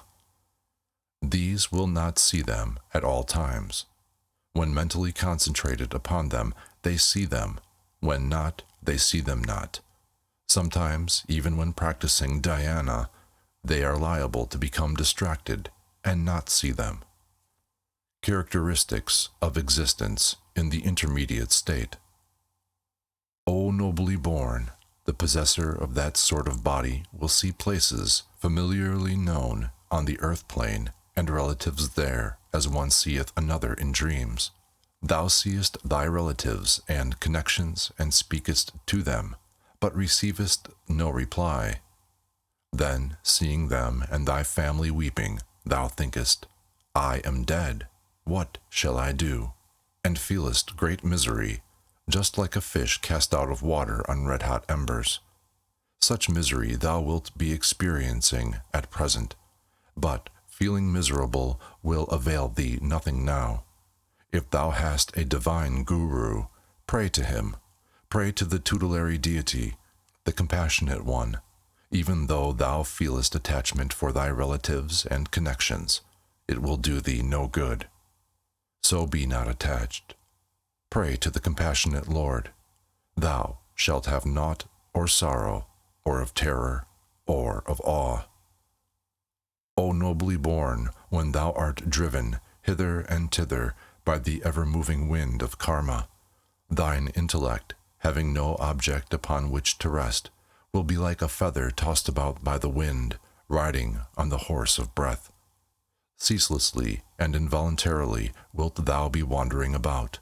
To all those who are weeping, thou wilt say, Here I am, weep not. But they, not hearing thee, thou wilt think, I am dead. And again, at that time, thou wilt be feeling very miserable. Be not miserable in that way. There will be a gray twilight-like light, both by night and by day, and at all times. In that kind of intermediate state thou wilt be either for 1, 2, 3, 4, 5, 6, or 7 weeks until the 49th day. It hath been said that ordinarily the miseries of the Sidpa Bardo are experienced for about 22 days, but because of the determining influence of karma, a fixed period is not assured. O nobly born, at about that time, the fierce wind of karma, terrific and hard to endure, will drive thee onwards, from behind in dreadful gusts. Fear it not. That is thine own illusion. Thick, awesome darkness will appear in front of thee continually, from the midst of which there will come such terror-producing utterances as strike, slay, and similar threats. Fear these not. In other cases, of persons of much evil karma, karmically produced flesh-eating rakshasas, or demons, bearing various weapons will utter, strike, slay, and so on, making a frightful tumult. They will come upon one, as if competing amongst themselves as to which of them should get a hold of one. Apparitional illusions, too, of being pursued by various terrible beasts of prey will dawn. Snow, rain, darkness, fierce blasts of wind, and hallucinations of being pursued by many people likewise will come, and sounds as of mountains crumbling down, and of angry, overflowing seas, and of the roaring of fire, and of fierce winds springing up. When these sounds come, one, being terrified by them, will flee before them in every direction, not caring whither one fleeth, but the way will be obstructed by 3 awful precipices, white, and black, and red.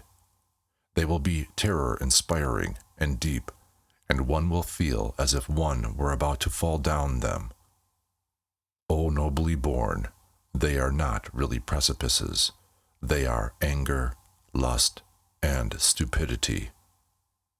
Know at that time that it is the Sidpa Bardo in which thou art.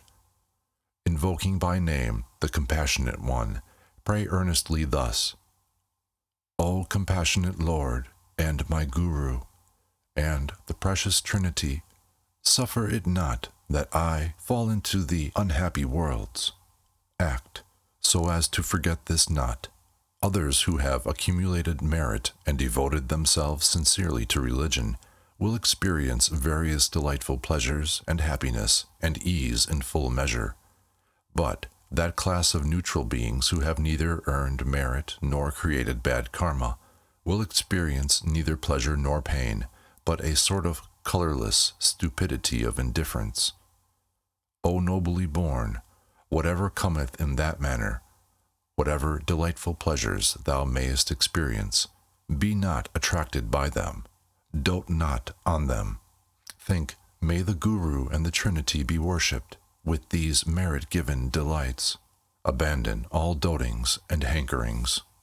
Even though thou dost not experience pleasure or pain, but only indifference, keep thine intellect in the undistracted state of the meditation upon the great symbol, without thinking that thou art meditating.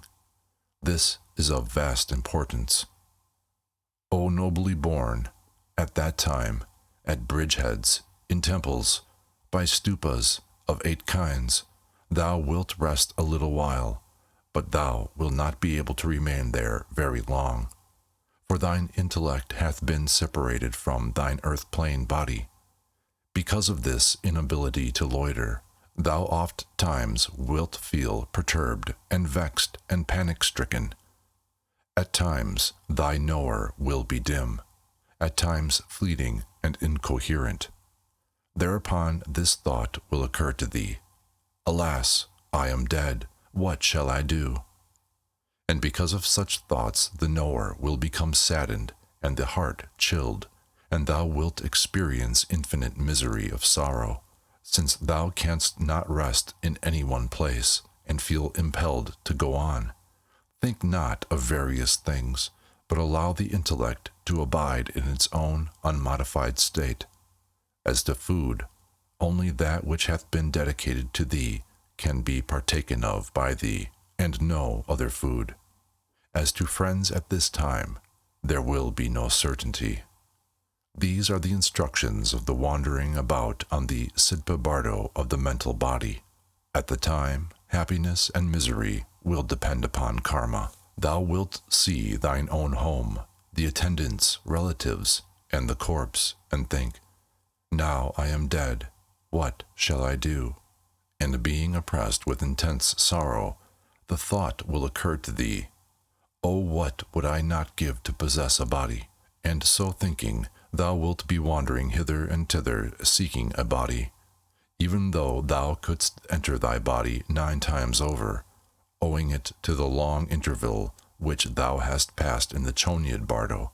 It will have been frozen if in winter, been decomposed if in summer, or otherwise thy relatives will have cremated it, or interred it, or thrown it into the water, or given it to the birds and beasts of prey. Wherefore, finding no place for thyself to enter into, thou wilt be dissatisfied, and have the sensation of being squeezed into cracks and crevices amidst rocks and boulders.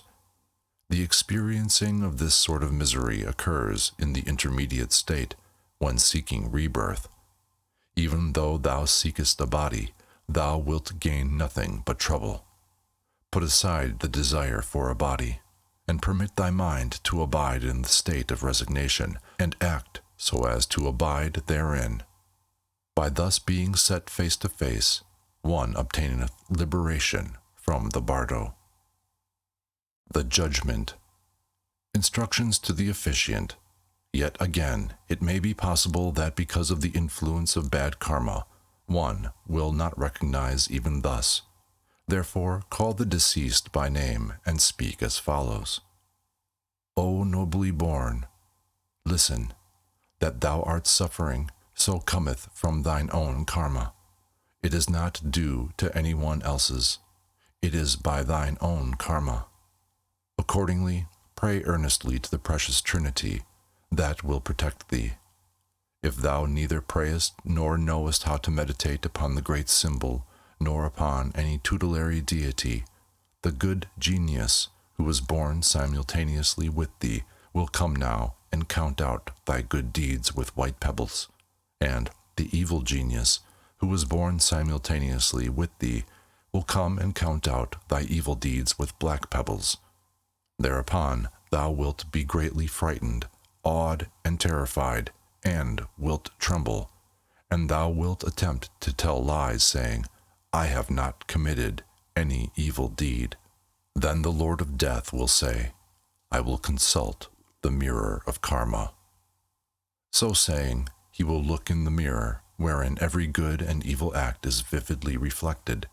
Lying will be of no avail.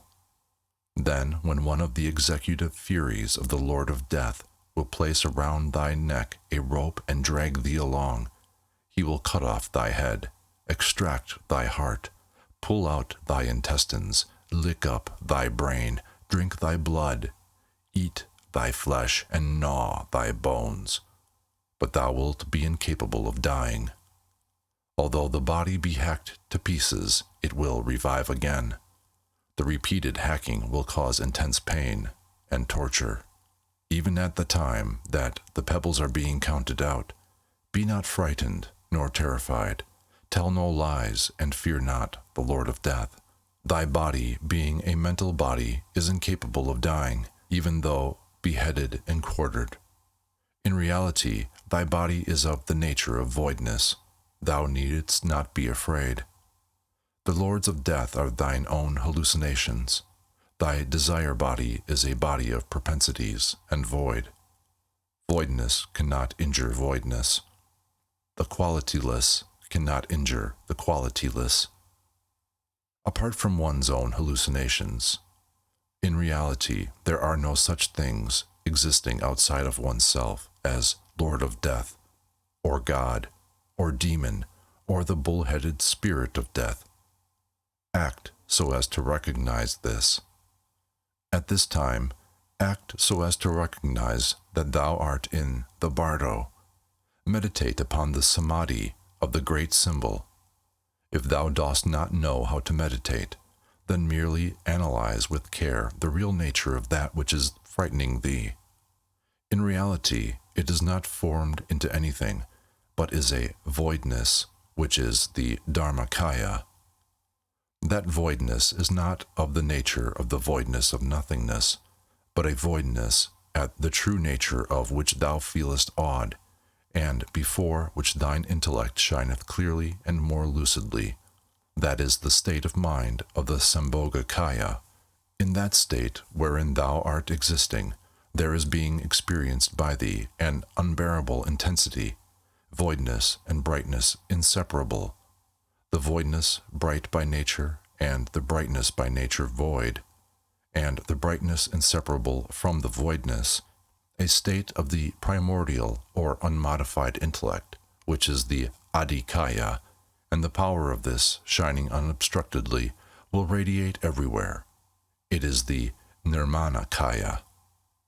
O nobly born, listen unto me undistractedly. By merely recognizing the four kayas, thou art certain to obtain perfect emancipation in any of them. Be not distracted. The line of demarcation between Buddhas and sentient beings lieth herein. This moment is one of great importance. If thou shouldst be distracted now, it will require innumerable aeons of time for thee to come out of the quagmire of misery. A saying, the truth of which is applicable, is, in a moment of time, a marked differentiation is created. In a moment of time, perfect enlightenment is obtained. Till the moment which hath just passed, all this Bardo hath been dawning upon thee, and yet thou hast not recognized, because of being distracted. On this account thou hast experienced all the fear and terror. Shouldst thou become distracted now, the cords of divine compassion of the compassionate eyes will break, and thou wilt go into the place from which there is no immediate liberation. Therefore be careful.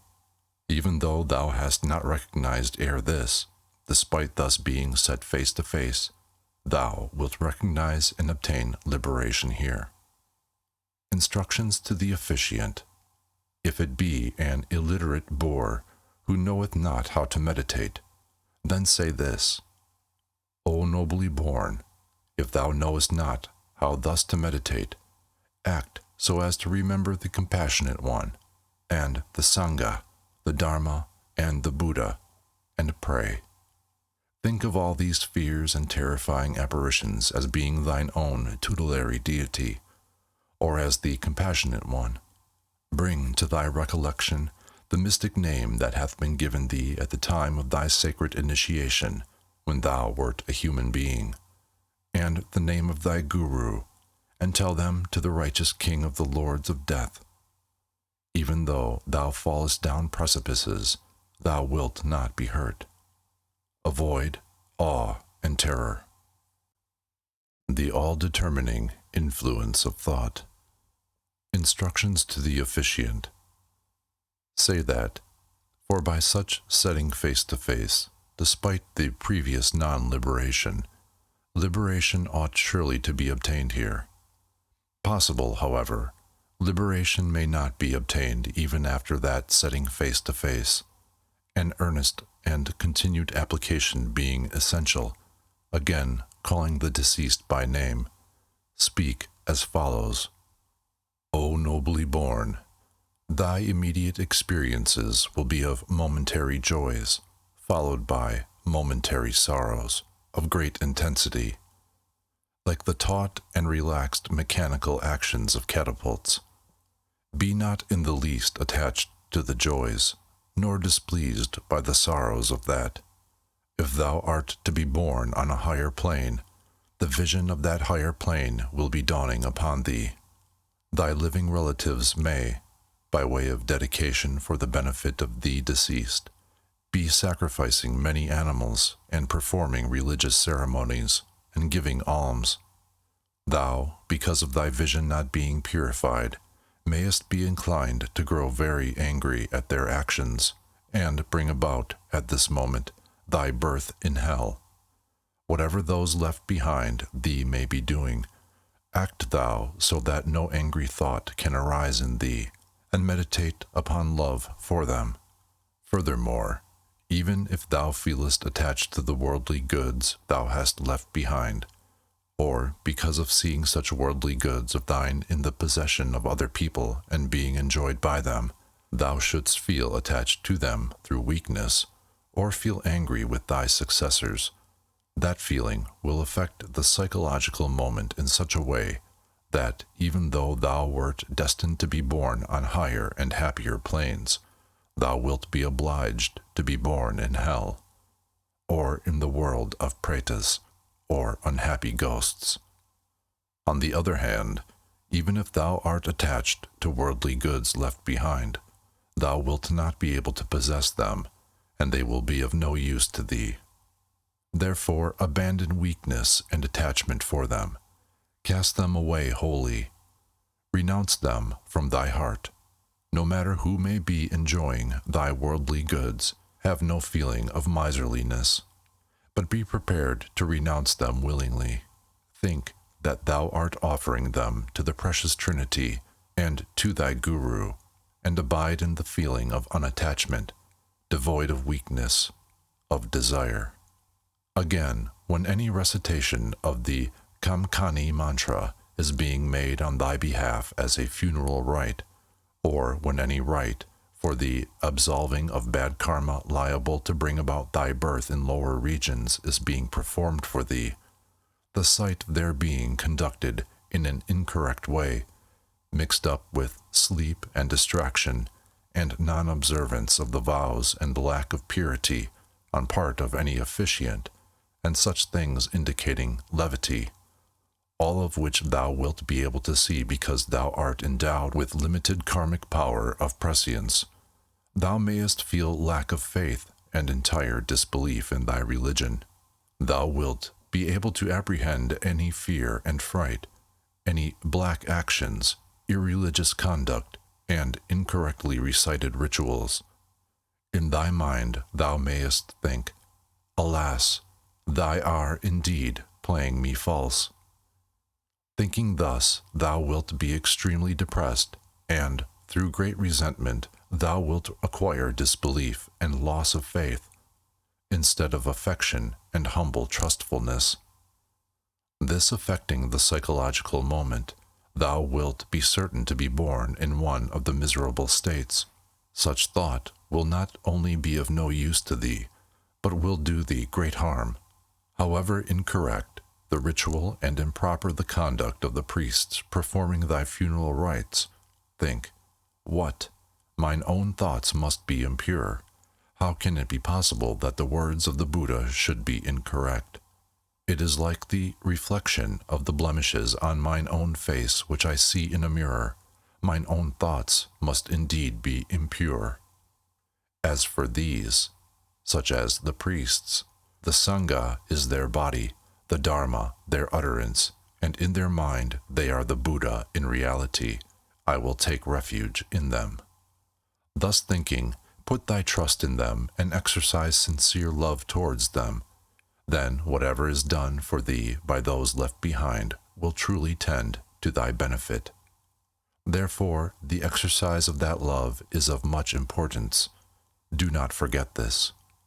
Again, even if thou wert to be born in one of the miserable states, and the light of that miserable state shone upon thee, yet by thy successors and relatives performing white religious rites, unmixed with evil actions, and the abbots and learned priests devoting themselves, body, speech, and mind, to the performance of the correct meritorious rituals, the delight from thy feeling greatly cheered at seeing them will, by its own virtue, so affect the psychological moment that even though thou deservest a birth in the unhappy states, there will be brought about thy birth on a higher and happier plane.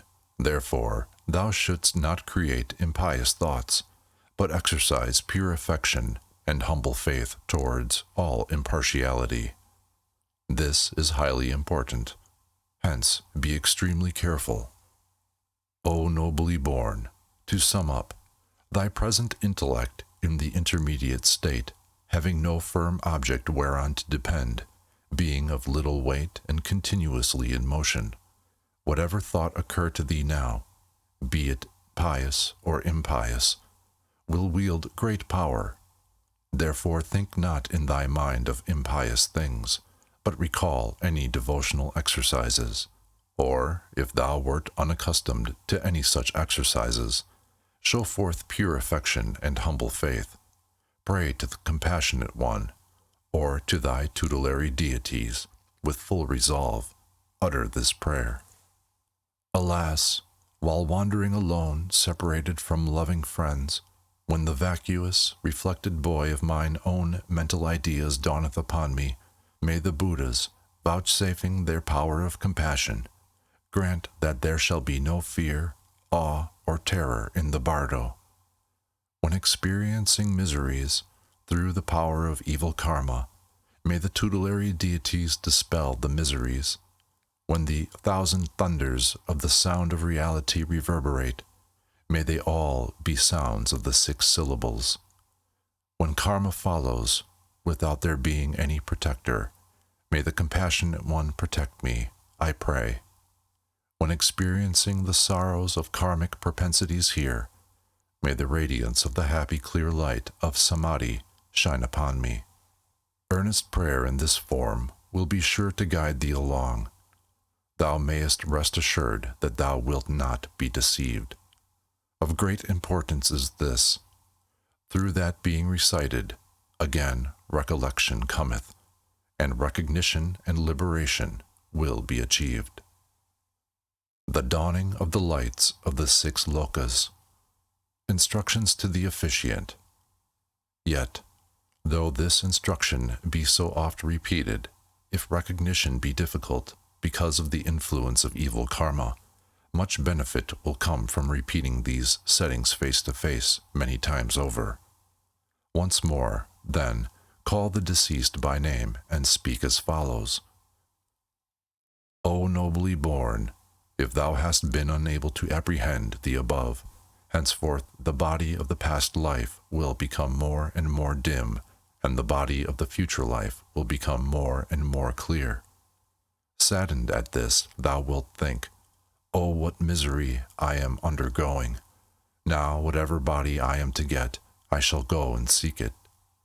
So thinking, thou wilt be going hither and thither, ceaselessly and distractedly. Then there will shine upon thee the lights of the 6 samsaric lokas, the light that place wherein thou art to be born, through power of karma, will shine most prominently. O nobly born, listen. If thou desirest to know what those 6 lights are, there will shine upon thee a dull white light from the Deva world, a dull green light from the Asura world, a dull yellow light from the human world, a dull blue light from the brute world, a dull red light from the Preta world, and a smoke-colored light from the hell world. At that time, by the power of karma, thine own body will partake of the color of the light of the place wherein thou art to be born. O nobly born, the special art of these teachings is especially important at this moment. Whichever light shineth upon thee now, meditate upon it as being the Compassionate One. From whatever place the light cometh, consider that place to be or to exist in the Compassionate One. This is an exceedingly profound art. It will prevent birth. Or whosoever thy tutelary deity may be, meditate upon the form for much time, as being apparent yet non-existent in reality, like a form produced by a magician. That is called the pure illusory form. Then let the visualization of the tutelary deity melt away from the extremities, till nothing at all remaineth visible of it, and put thyself in the state of the clearness and the voidness, which thou canst not conceive as something, and abide in that state for a little while. Again, meditate upon the tutelary deity. Again, meditate upon the clear light. Do this alternately. Afterwards, allow thine own intellect also to melt away gradually, beginning from the extremities. Wherever the ether pervadeth, consciousness pervadeth. Wherever consciousness pervadeth, the Dharmakaya pervadeth. Abide tranquilly in the uncreated state of the Dharmakaya. In that state, birth will be obstructed and perfect enlightenment gained. Part 2. The process of rebirth, the closing of the door of the womb. Instructions to the officiant. Again, if through great weakness in devotions and lack of familiarity one be not able to understand, illusion may overcome one, and one will wander to the doors of wombs. The instruction for the closing of the womb doors becometh very important. Call the deceased by name, and say thus: O nobly born, if thou hast not understood the above at this moment, through the influence of karma, thou wilt have the impression that thou art either ascending or moving along on a level, or going downwards. Thereupon, meditate upon the compassionate one. Remember, then, as said above, gusts of wind and icy blasts, hailstorms and darkness, and impression of being pursued by many people will come upon thee. On fleeing from these hallucinations, those who are unendowed with meritorious karma will have the impression of fleeing into places of misery. Those who are endowed with meritorious karma will have the impression of arriving in places of happiness. Thereupon, O nobly born, in whatever continent or place thou art to be born, the signs of that birthplace will shine upon thee then. For this moment there are several vital profound teachings. Listen undistractedly. Even though thou hast not apprehended by the above settings face to face, here thou wilt, because even those who are very weak in devotions will recognize the signs. Therefore, listen. Instructions to the officiant. Now it is very important to employ the methods of closing the womb door. Wherefore it is necessary to exercise the utmost care. There are two chief ways of closing: preventing the being who would enter from entering, and closing the womb door which might be entered. Method of preventing entry into a womb. The instructions for preventing the being from entering are thus: O nobly born, whosoever may have been thy tutelary deity, tranquility meditate upon him, as upon the reflection of the moon in water, apparent yet non-existent as a moon, like a magically produced illusion. If thou hast no special tutelary, meditate either upon the compassionate Lord or upon me, and, with this in mind, meditate tranquilly. Then, causing the visualized form of the tutelary deity to melt away from the extremities, meditate, without any thought forming, upon the vacuous, clear light. This is a very profound art. In virtue of it, a womb is not entered. The first method of closing the womb door.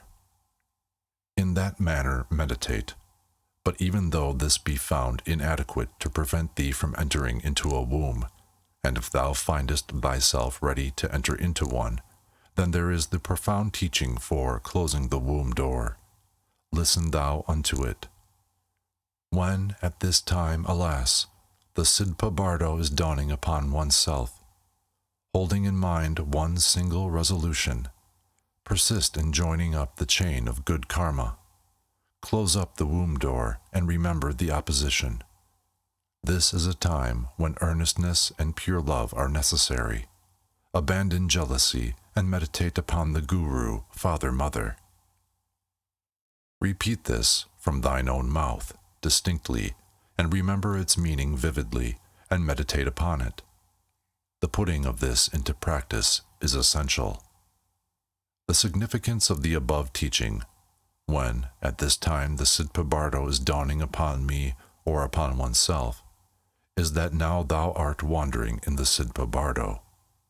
As a sign of this, if thou lookest into water or into mirrors, thou wilt see no reflection of thy face or body, nor doth thy body cast any shadow.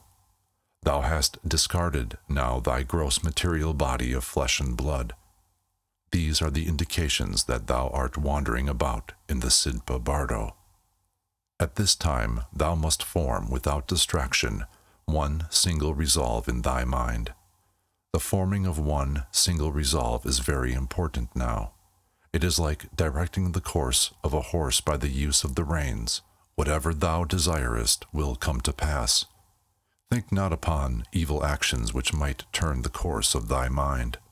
Remember thy spiritual relationship with the reader of this Bardo Thodol, or with any one from whom thou hast received teachings, initiation, or spiritual authorization for reading religious texts while in the human world, and persevere in going on with good acts. This is very essential. Be not distracted. The boundary line between going upwards or going downwards is here now. If thou givest way to indecision for even a second, thou wilt have to suffer misery for a long, long time. This is the moment. Hold fast to one single purpose. Persistently join up the chain of good acts. Thou hast come now to the time of closing the womb door. This is a time when earnestness and pure love are necessary, which implieth that now the time hath come when, first of all, the womb door should be closed, there being 5 methods of closing. Bear this well at heart. The second method of closing the womb door. O nobly born, at this time thou wilt see visions of males and females in union. When thou seest them, remember to withhold thyself from going between them, regarding the father and mother as thy guru and the divine mother. Meditate upon them and bow down. Humbly exercise thy faith. Offer up mental worship with great fervency, and resolve that thou wilt request of them religious guidance. By that resolution alone, the womb ought certainly to be closed. But if it is not closed even by that, and thou findest thyself ready to enter into it, meditate upon the divine guru, father, mother, as upon any tutelary deity, or upon the compassionate tutelary and Shakti, and meditating upon them, worship them with mental offerings. Resolve earnestly that thou wilt request of them a boon. By this, the womb door ought to be closed. The third method of closing the womb door. Still, if it be not closed even by that, and thou findest thyself ready to enter the womb, the third method of repelling attachment and repulsion is hereby shown unto thee. There are 4 kinds of birth: birth by egg, birth by womb, supernormal birth, and birth by heat and moisture. Amongst these 4, birth by egg and birth by womb agree in character. As above said, the visions of males and females in union will appear. If at that time one entereth into the womb through the feelings of attachment and repulsion, one may be born either as a horse, a fowl, a dog, or a human being. If about to be born as a male, the feeling of itself being a male dawneth upon the knower, and a feeling of intense hatred towards the father and of jealousy and attraction towards the mother is begotten. If about to be born as a female, the feeling of itself being a female dawneth upon the knower, and a feeling of intense hatred towards the mother and of intense attraction and fondness towards the father is begotten. Through this secondary cause, when entering upon the path of either, just at the moment when the sperm and the ovum are about to unite, the knower experienceth the bliss of the simultaneously born state, during which state it fainteth away into unconsciousness.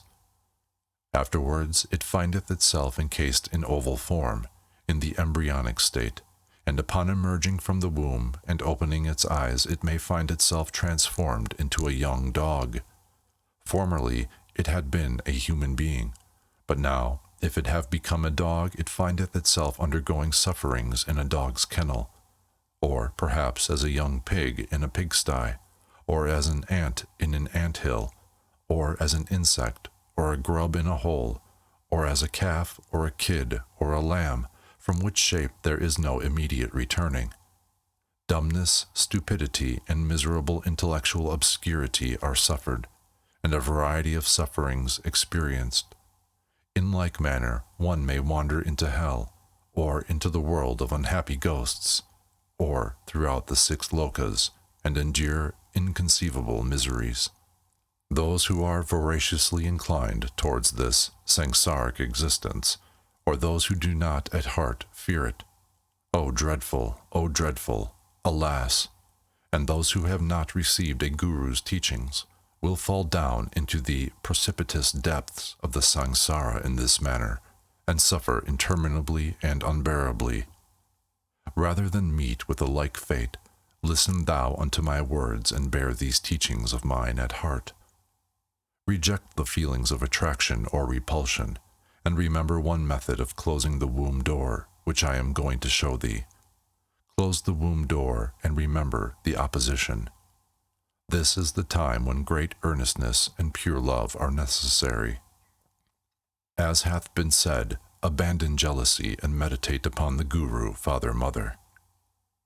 As above explained, if to be born as a male, attraction towards the mother and repulsion towards the father, and if to be born a female, attraction towards the father and repulsion towards the mother, together with a feeling of jealousy for one or the other which ariseth, will dawn upon thee.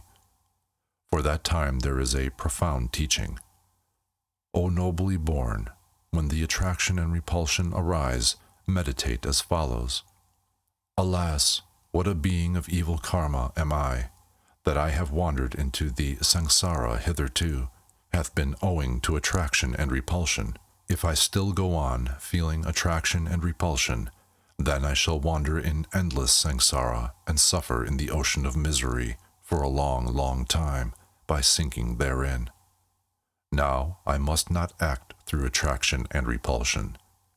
Alas for me, henceforth I will never act through attraction and repulsion. Meditating thus, resolve firmly that thou wilt hold on to that resolution. It hath been said in the tantras, the door of the womb will be closed up by that alone. O nobly born, be not distracted.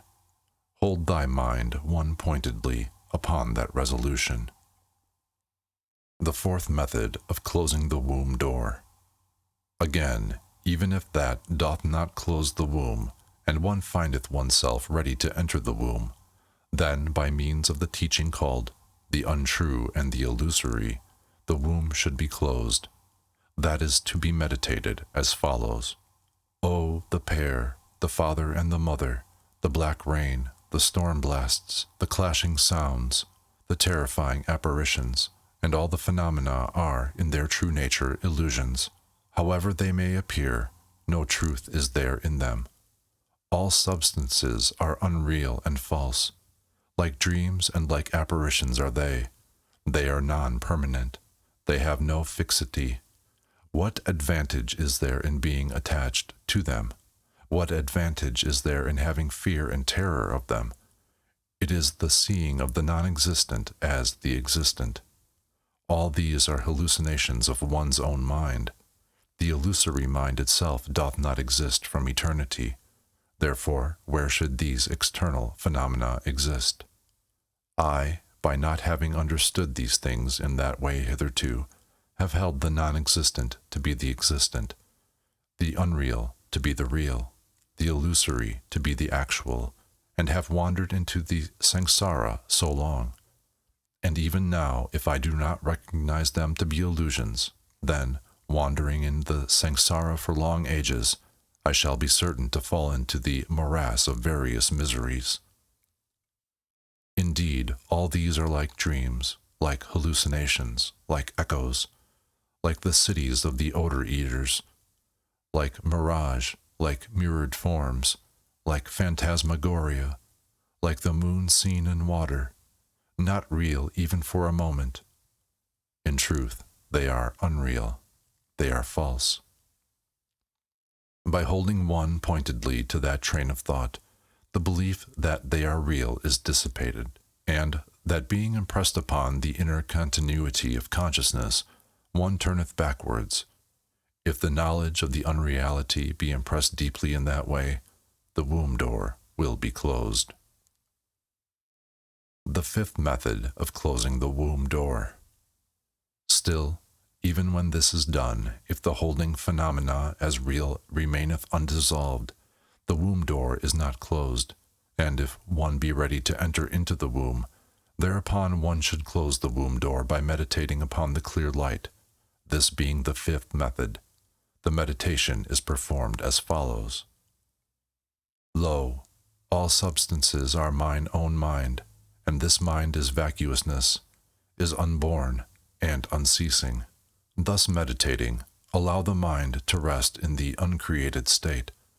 Like, for example, the pouring of water into water, the mind should be allowed its own easy mental posture, in its natural or unmodified condition, clear and vibrant. By maintaining this relaxed, uncreated state of mind, the womb doors of the four kinds of birth are sure to be closed. Meditate thus until the closing is successfully accomplished. Instructions to the officiant. Many very profound teachings for closing the womb door have been given above. It is impossible that they should not liberate people of the highest, the average, and the lowest intellectual capacity. If it be asked why this should be so, it is because, firstly, the consciousness in the Bardo, possessing supernormal power of perception of a limited kind, whatever is spoken to one, then is apprehended. Secondly, because, although formerly deaf or blind, here at this time all one's faculties are perfect, and one can hear whatever is addressed to one. Thirdly, being continually pursued by awe and terror, one thinketh, what is best? And, being alertly conscious, one is always coming to hear whatever may be told to one. Since the consciousness is without a prop, it immediately goeth to whatever place the mind directeth. Fourthly, it is easy to direct it. The memory is ninefold more lucid than before. Even though stupid before, at this time, by the workings of karma, the intellect becometh exceedingly clear and capable of meditating whatever is taught to it. Hence the answer is, it is because it, the knower, possesseth these virtues. That the performance of funeral rites should be efficacious is, likewise, because of that reason. Therefore, the perseverance in the reading of the great Bardo Thodol for 49 days is of the utmost importance. Even if not liberated at one setting face to face, one ought to be liberated at another. This is why so many different settings face to face are necessary. The choosing of the womb door. Instructions to the officiant. There are, nevertheless, many classes of those who, though reminded and instructed to direct their thoughts one-pointedly, are not liberated, owing to the great force of evil karmic obscurations, and because of being unaccustomed to pious deeds, and of being much accustomed to impious deeds throughout the aeons. Therefore, if the womb door hath not been closed ere this, a teaching also for the selection of a womb door is going to be given hereinafter. Now, invoking the aid of all the Buddhas and Bodhisattvas, repeat the refuge, and, once more calling the deceased by name thrice, speak as follows. O nobly born, listen. Although the above setting face-to-face teachings have been given one-pointedly, yet thou hast not understood them. Therefore, if the womb door hath not been closed, it is almost time to assume a body. Make thy selection of the womb according to this best teaching. Listen attentively and hold it in mind. The premonitory visions of the place of rebirth. O nobly born, now the signs and characteristics of the place of birth will come. Recognize them. In observing the place of birth, choose the continent too. If to be born in the eastern continent of Lupa, a lake adorned with swans, male and female, floating thereon, will be seen. Go not there. Recollect the revulsion against going there. If one goeth there, that continent, though endowed with bliss and ease, is one wherein religion doth not predominate. Therefore enter not therein. If to be born in the southern continent of Jambu, grand, delightful mansions will be seen. Enter therein, if one is to enter. If to be born in the western continent of Balang Chod, a lake adorned with horses, male and female, grazing on its shores, will be seen. Go not even there, but return here. Although wealth and abundance are there, that being a land wherein religion doth not prevail, enter not there. If to be born in the northern continent of Daminyan, a lake adorned with male and female cattle, grazing on its shores, or trees round about it, will be seen. Although duration of life and merits are there, yet that continent, too, is one wherein religion doth not predominate. Therefore enter not. These are the premonitory signs or visions of the taking rebirth in those continents. Recognize them. Enter not.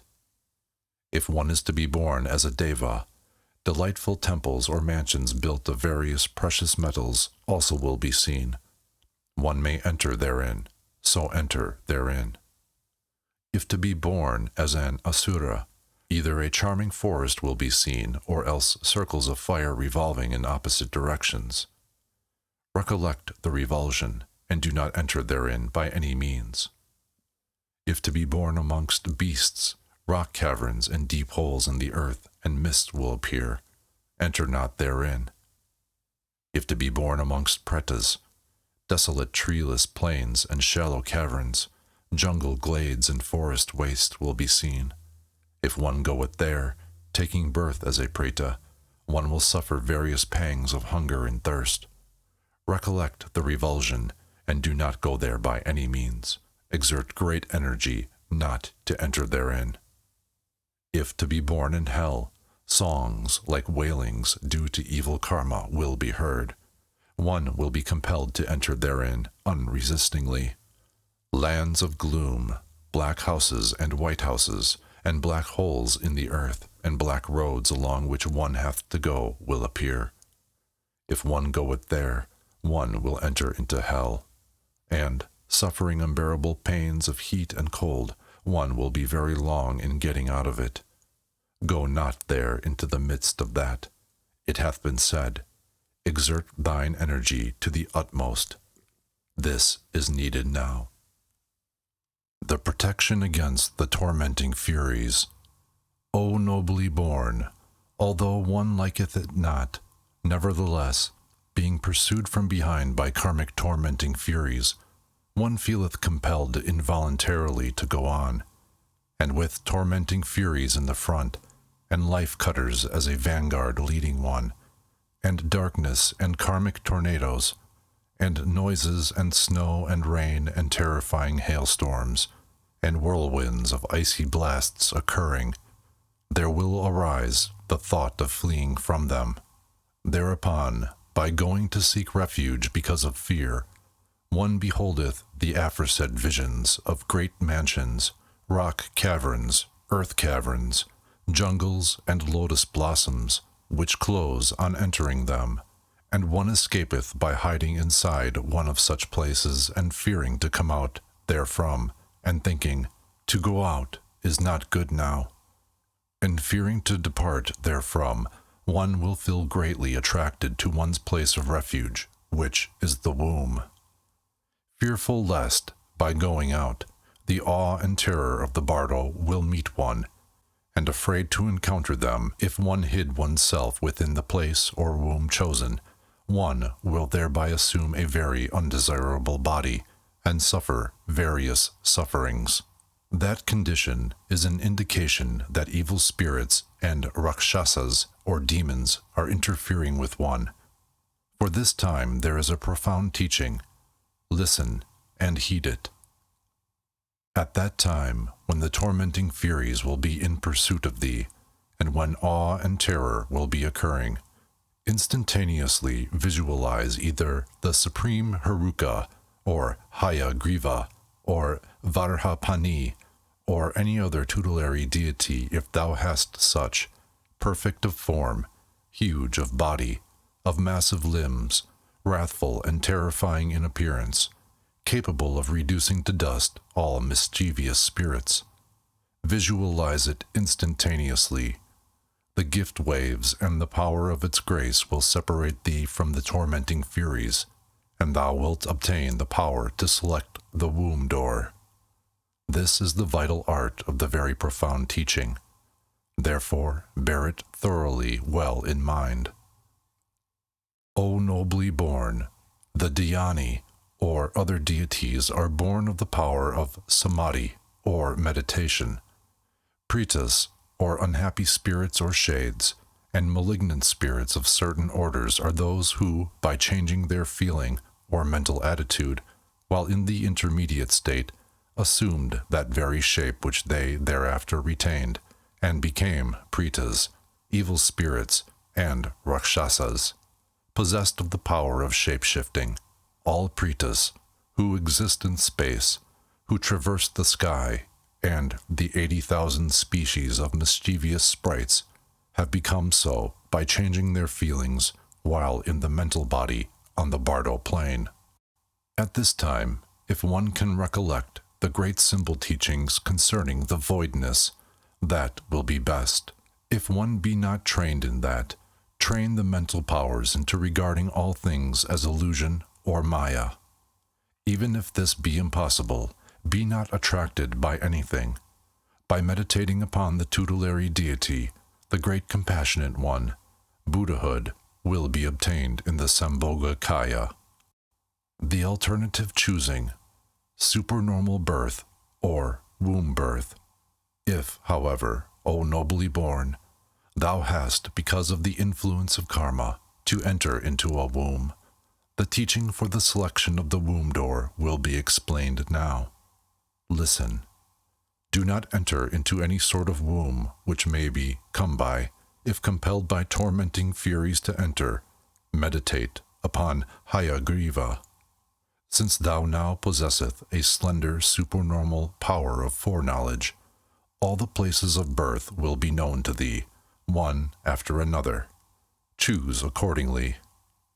There are two alternatives: the transference of the consciousness principle to a pure Buddha realm, and the selection of the impure samsaric womb door, to be accomplished as follows. Supernormal birth by transference to a paradise realm. In the first, the transference to a pure paradise, the projection is directed by thinking or meditating thus: Alas, how sorrowful it is that I, during all the innumerable kalpas, since illimitable, beginningless time until now, have been wandering in the quagmire of samsara. Oh, how painful that I have not been liberated into Buddhahood by knowing the consciousness to be the self hitherto ere this. Now doth this samsara disgust me, horrify me, sicken me. No hath the hour come to prepare to flee from it. I myself will so act as to be born in the happy Western realm, at the feet of the Buddha Amitabha, miraculously from amidst a lotus blossom. Thinking thus, direct the resolution or wish earnestly to that realm, or likewise to any realm thou mayest desire, the preeminently happy realm, or the thickly formed realm, or the realm of those of long hair, or the illimitable vihara of the lotus radiance, in Urgian's presence, or direct thy wish to any realm which thou desirest most, in undistracted one-pointedness of mind. By doing so, birth will take place in that realm instantaneously. Or if thou desirest to go to the presence of Maitreya in the Tushita heavens, by directing an earnest wish in like manner and thinking, I will go to the presence of Maitreya in the Tushita heavens, for the hour hath struck for me here in the intermediate state. Birth will be obtained miraculously inside a lotus blossom in the presence of Maitreya. Womb birth, the return to the human world. If, however, such a supernormal birth be not possible, and one delighteth in entering a womb, or hath to enter, There is a teaching for the selection of the womb door of impure samsara. Listen, looking with thy supernormal power of foresight over the continents, as above, choose that in which religion prevaileth and enter therein. If birth is to be obtained over a heap of impurities, a sensation that is sweet-smelling will attract one towards that impure mass, and birth will be obtained thereby. Whatsoever they, the wombs or visions, may appear to be, do not regard them as they are or seem, and by not being attracted or repelled, a good womb should be chosen. In this, too, since it is important to direct the wish, direct it thus. Ah, I ought to take birth as a universal emperor, or as a Brahmin, like a great sal tree, or as the son of an adept in Siddhic powers, or in a spotless hierarchical line, or in the caste of a man who is filled with religious faith, and, being born so, be endowed with great merit so as to be able to serve all sentient beings. Thinking thus, direct thy wish and enter into the womb. At the same time, emit thy gift waves of grace or goodwill upon the womb which thou art entering, transforming it thereby into a celestial mansion, and believing that the conquerors and their sons, or bodhisattvas, of the 10 directions, and the tutelary deities, especially the Great Compassionate One, are conferring power thereon. Pray unto them, and enter the womb. In selecting the womb door thus, there is a possibility of error. Through the influence of karma, good wombs may appear bad and bad wombs may appear good. Such error is possible. At that time, too, the art of the teaching being important, thereupon do as follows. Even though a womb may appear good, do not be attracted. If it appear bad, have no repulsion towards it. To be free from repulsion and attraction, or from the wish to take or to avoid, to enter in the mood of complete impartiality, is the most profound of arts. Excepting only for the few who have had some practical experience in psychical development, it is difficult to get rid of the remnants of the disease of evil propensities. Instructions to the officiant. Therefore, if unable to part with the attraction and repulsion, those of the least mentality and of evil karma will be liable to take refuge amongst brutes. The way to repel therefrom is to call the deceased by name again, thus. O nobly born, if thou art not able to rid thyself of attraction and repulsion, and know not the art of selecting the womb door, whichever of the above visions may appear, call up on the precious Trinity and take refuge therein. Pray unto the Great Compassionate One. Walk with thy head erect. Know thyself in the Bardo.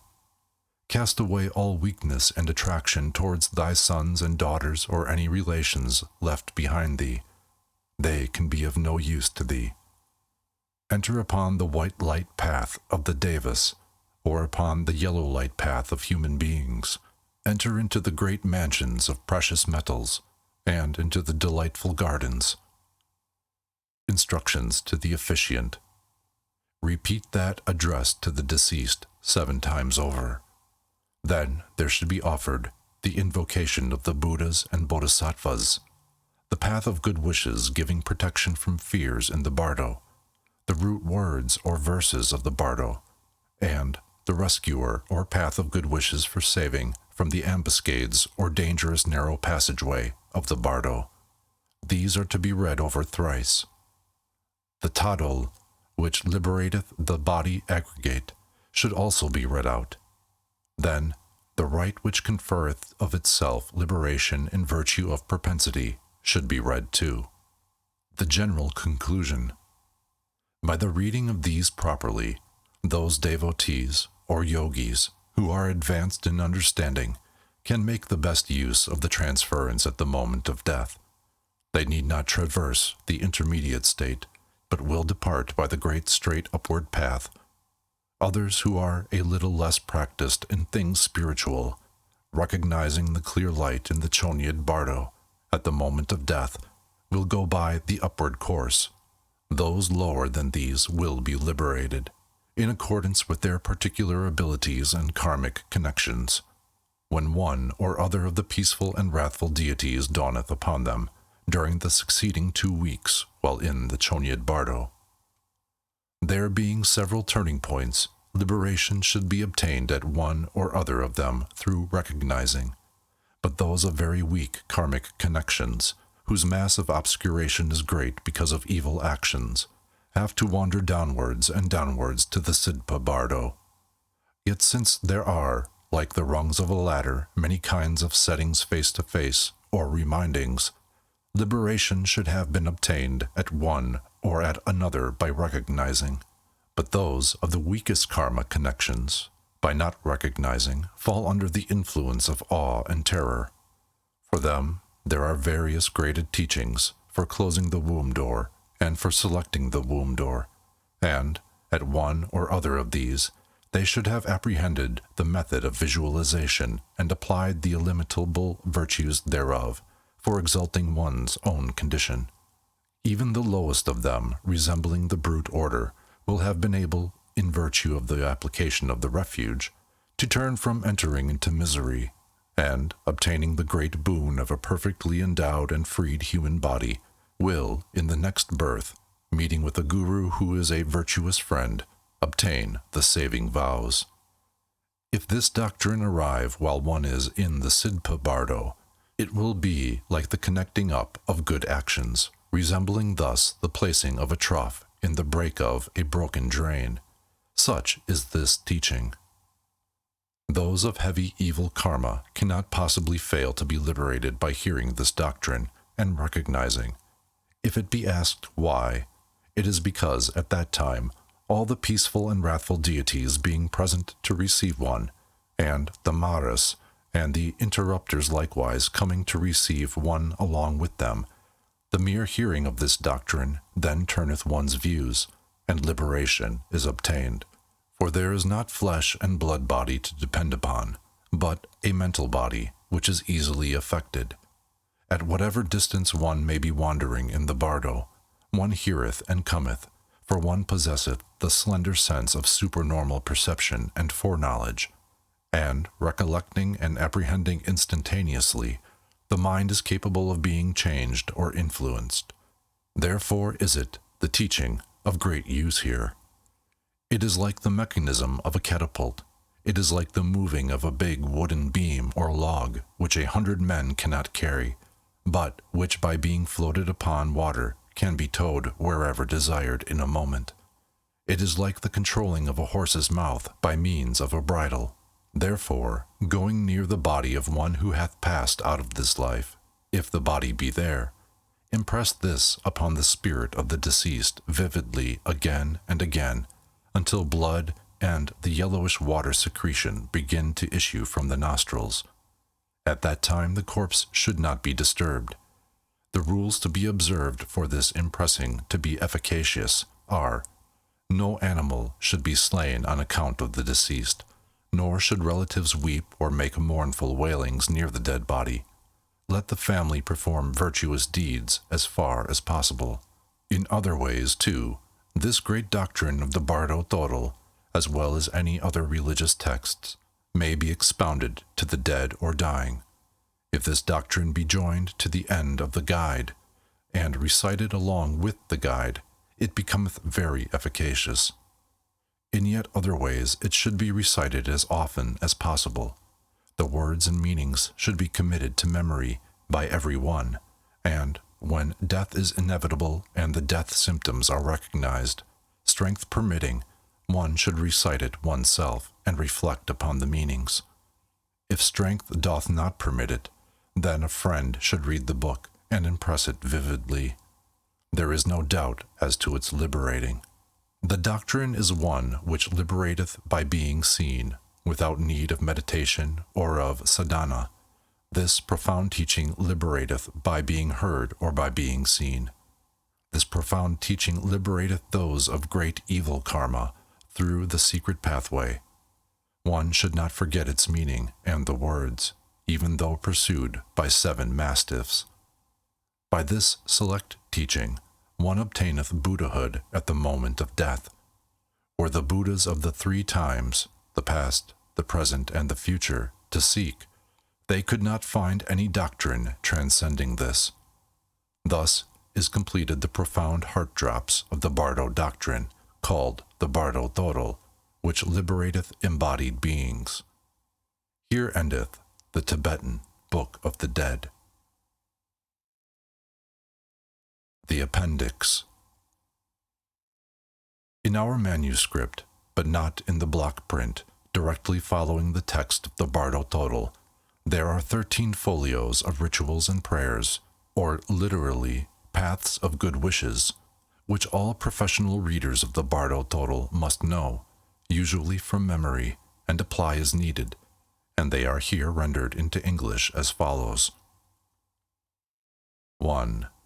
The invocation of the Buddhas and Bodhisattvas. Instructions to the officiant. The invoking of the Buddhas and Bodhisattvas for assistance, when anyone is dying, is thus. Offer up to the Trinity whatever actual offerings can be offered by the dying person or by his family, together with mentally created offerings, and, holding in the hand sweet-smelling incense, repeat with great fervency the following. O ye Buddhas and Bodhisattvas, abiding in the 10 directions, endowed with great compassion, endowed with foreknowledge, endowed with the divine eye, endowed with love, affording protection to sentient beings, condescend through the power of your great compassion to come hither. Condescend to accept these offerings actually laid out and mentally created. O ye compassionate ones, ye possess the wisdom of understanding, the love of compassion, the power of doing divine deeds and of protecting, in incomprehensible measure. Ye compassionate ones, this person is passing from this world to the world beyond. He is leaving this world. He is taking a great leap. No friends hath he. Misery is great. He is without defenders, without protectors, without forces and kinsmen. The light of this world hath set. He goeth to another place. He entereth thick darkness. He falleth down a steep precipice. He entereth into a jungle solitude. He is pursued by karmic forces. He goeth into the vast silence. He is borne away by the great ocean.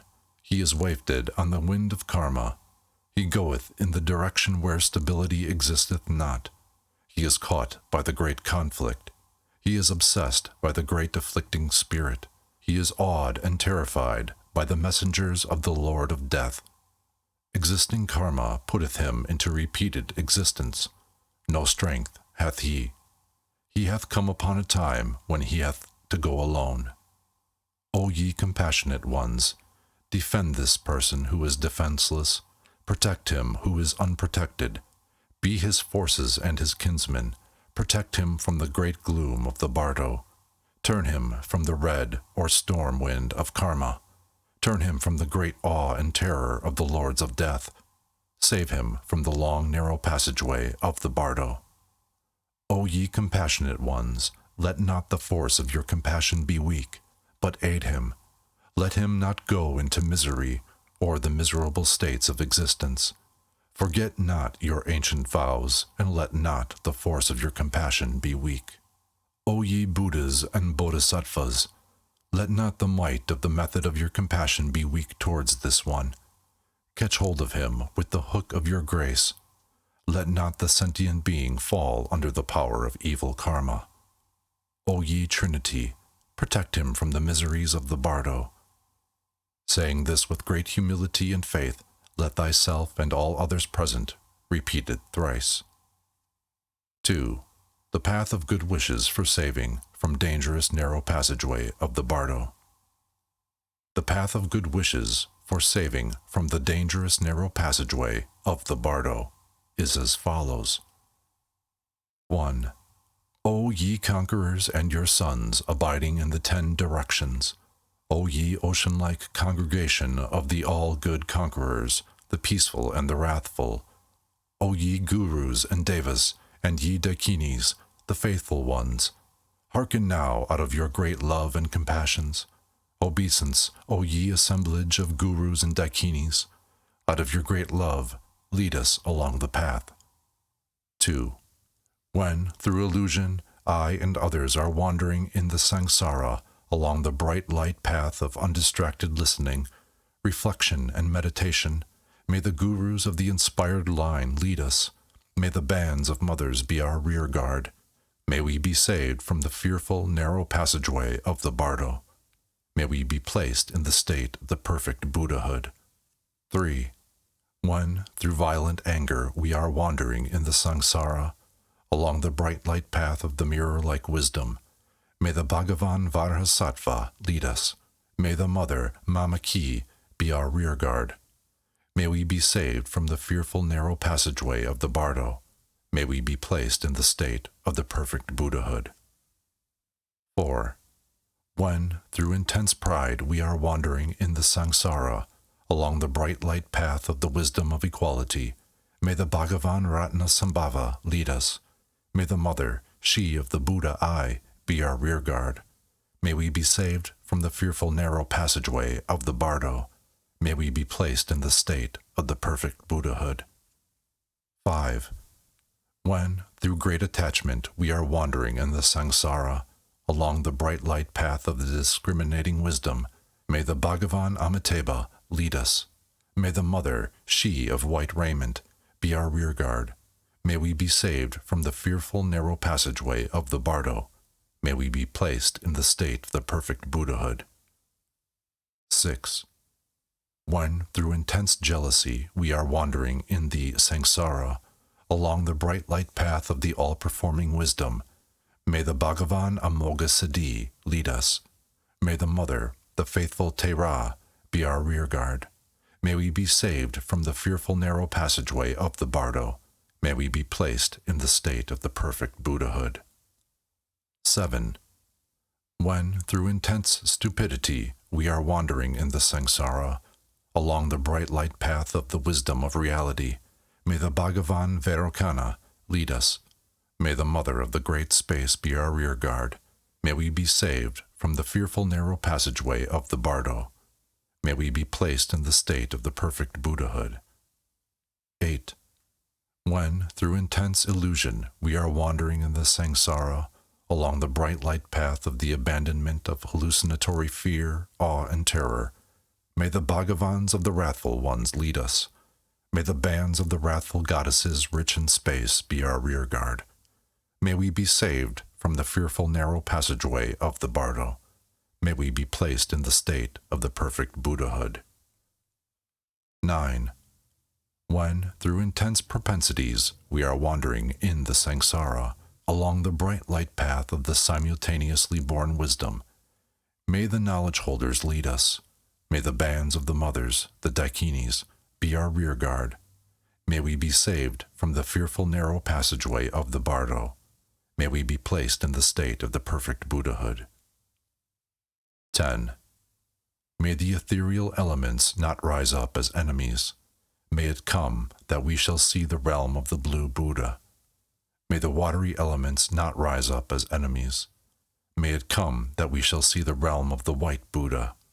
May the earthy elements not rise up as enemies.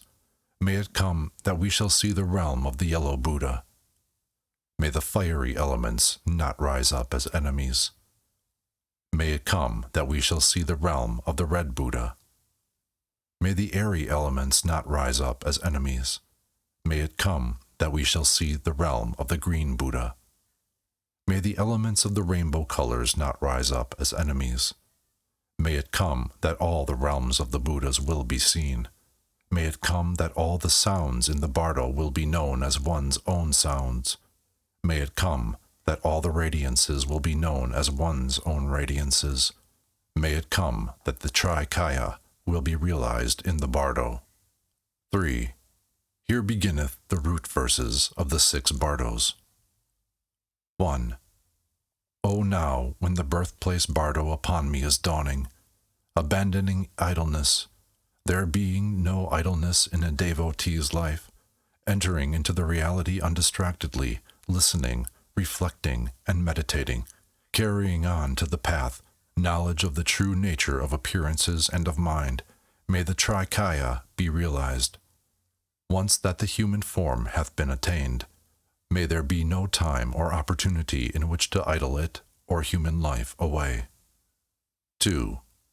O now when the dream Bardo upon me is dawning, abandoning the inordinate corpse-like sleeping of the sleep of stupidity, may the consciousness undistractedly be kept in its natural state. Grasping the true nature of dreams, may I train myself in the clear light of miraculous transformation. Acting not like the brutes in slothfulness, may the blending of the practicing of the sleep state and actual or waking experience be highly valued by me. 3. O now, when the dhyana Bardo upon me is dawning, abandoning the whole mass of distractions and illusions, may the mind be kept in the mood of endless undistracted samadhi. May firmness both in the visualizing and in the perfected stages be obtained. At this time, when meditating one-pointedly, with all other actions put aside, may I not fall under the power of misleading, stupefying passions.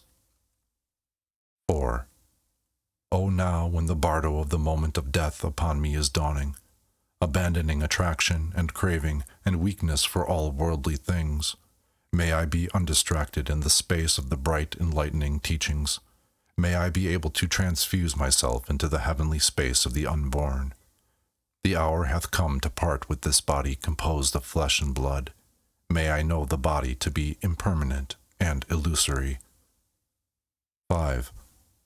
O now, when the Bardo of the reality upon me is dawning, abandoning all awe, fear, and terror of all phenomena, may I recognize whatever appeareth as being mine own thought forms. May I know them to be apparitions in the intermediate state. It hath been said, there arriveth a time when the chief turning point is reached. Fear not the hands of the peaceful and wrathful, who are thine own thought forms. 6. O now, when the Bardo of taking rebirth upon me is dawning, one-pointedly holding fast to a single wish, may I be able to continue the course of good deeds through repeated efforts. May the womb door be closed and the revulsion recollected. The hour hath come when energy and pure love are needed. May I cast off jealousy and meditate upon the Guru, the Father-Mother. 7. O procrastinating one, who thinketh not of the coming of death, devoting thyself to the useless doings in this life, improvident art thou in dissipating thy great opportunity. Mistaken, indeed, will thy purpose be now if thou returnest empty-handed from this life, since the holy Dharma is known to be thy true need. Wilt thou not devote thyself to the holy Dharma even now? Epilogue. Thus say the great adepts in devotion, if the chosen teaching of the Guru be not borne in mind, wilt thou not, O Shishya, be acting even as a traitor to thyself? It is of great importance that these root words be known. 4. Here beginneth the path of good wishes, which protecteth from fear in the Bardo. 1. When the cast of the dice of my life hath become exhausted, the relatives in this world avail me not. When I wander alone by myself in the Bardo, O ye conquerors, peaceful and wrathful, exercising the power of your compassion, let it come that the gloom of ignorance be dispelled. 2. When wandering alone, parted from loving friends, when the shapes of mine empty thought forms dawn upon me here, may the Buddhas, exerting the power of their divine compassion, cause it to come that there be neither awe nor terror in the Bardo. 3. When the bright radiances of the 5 wisdoms shine upon me now, let it come that I, neither awed nor terrified, may recognize them to be of myself. When the apparitions of the peaceful and wrathful forms are dawning upon me here, let it come that I, obtaining the assurance of fearlessness, may recognize the Bardo. 4. When experiencing miseries because of the force of evil karma, let it come that the conquerors, the peaceful and wrathful, may dispel the miseries. When the self-existing sound of reality reverberates like 1,000 thunders, let it come that they be transmuted into the sounds of the Mahayana doctrines. 5. When I am unprotected and karmic influences have to be followed here, I beseech the conquerors, the peaceful and the wrathful, to protect me. When suffering miseries because of the karmic influence of propensities, let it come that the blissful samadhi of the clear light may dawn upon me. 6. When assuming supernormal rebirth in the Sidpa Bardo, let it come that the perverting revelations of Mara occur not therein. When I arrive wheresoever I wish to, let it come that I experience not the illusory fright and awe from evil karma. 7. When the roarings of savage beasts are uttered, let it come that they be changed into the sacred sounds of the 6 syllables. When pursued by snow, rain, wind, and darkness, let it come that I see with the celestial eyes of bright wisdom. 8. Let it come that all sentient beings of the same harmonious order in the Bardo, without jealousy towards one another, obtain birth on the higher planes. When destined to suffering from intense miseries of hunger and thirst, let it come that I experience not the pangs of hunger and thirst, heat and cold. 9. When I behold the future parents in union, let it come that I behold them as the divine pair, the conquerors, the peaceful and the wrathful father and mother. Obtaining the power of being born anywhere for the good of others, let it come that I obtain the perfect body adorned with the signs and the graces. 10. Obtaining for myself the body of a male, which is the better, let it come that I liberate all who see or hear me, allowing not the evil karma to follow me. Let it come that whatever merits be mine follow me and be multiplied. 11.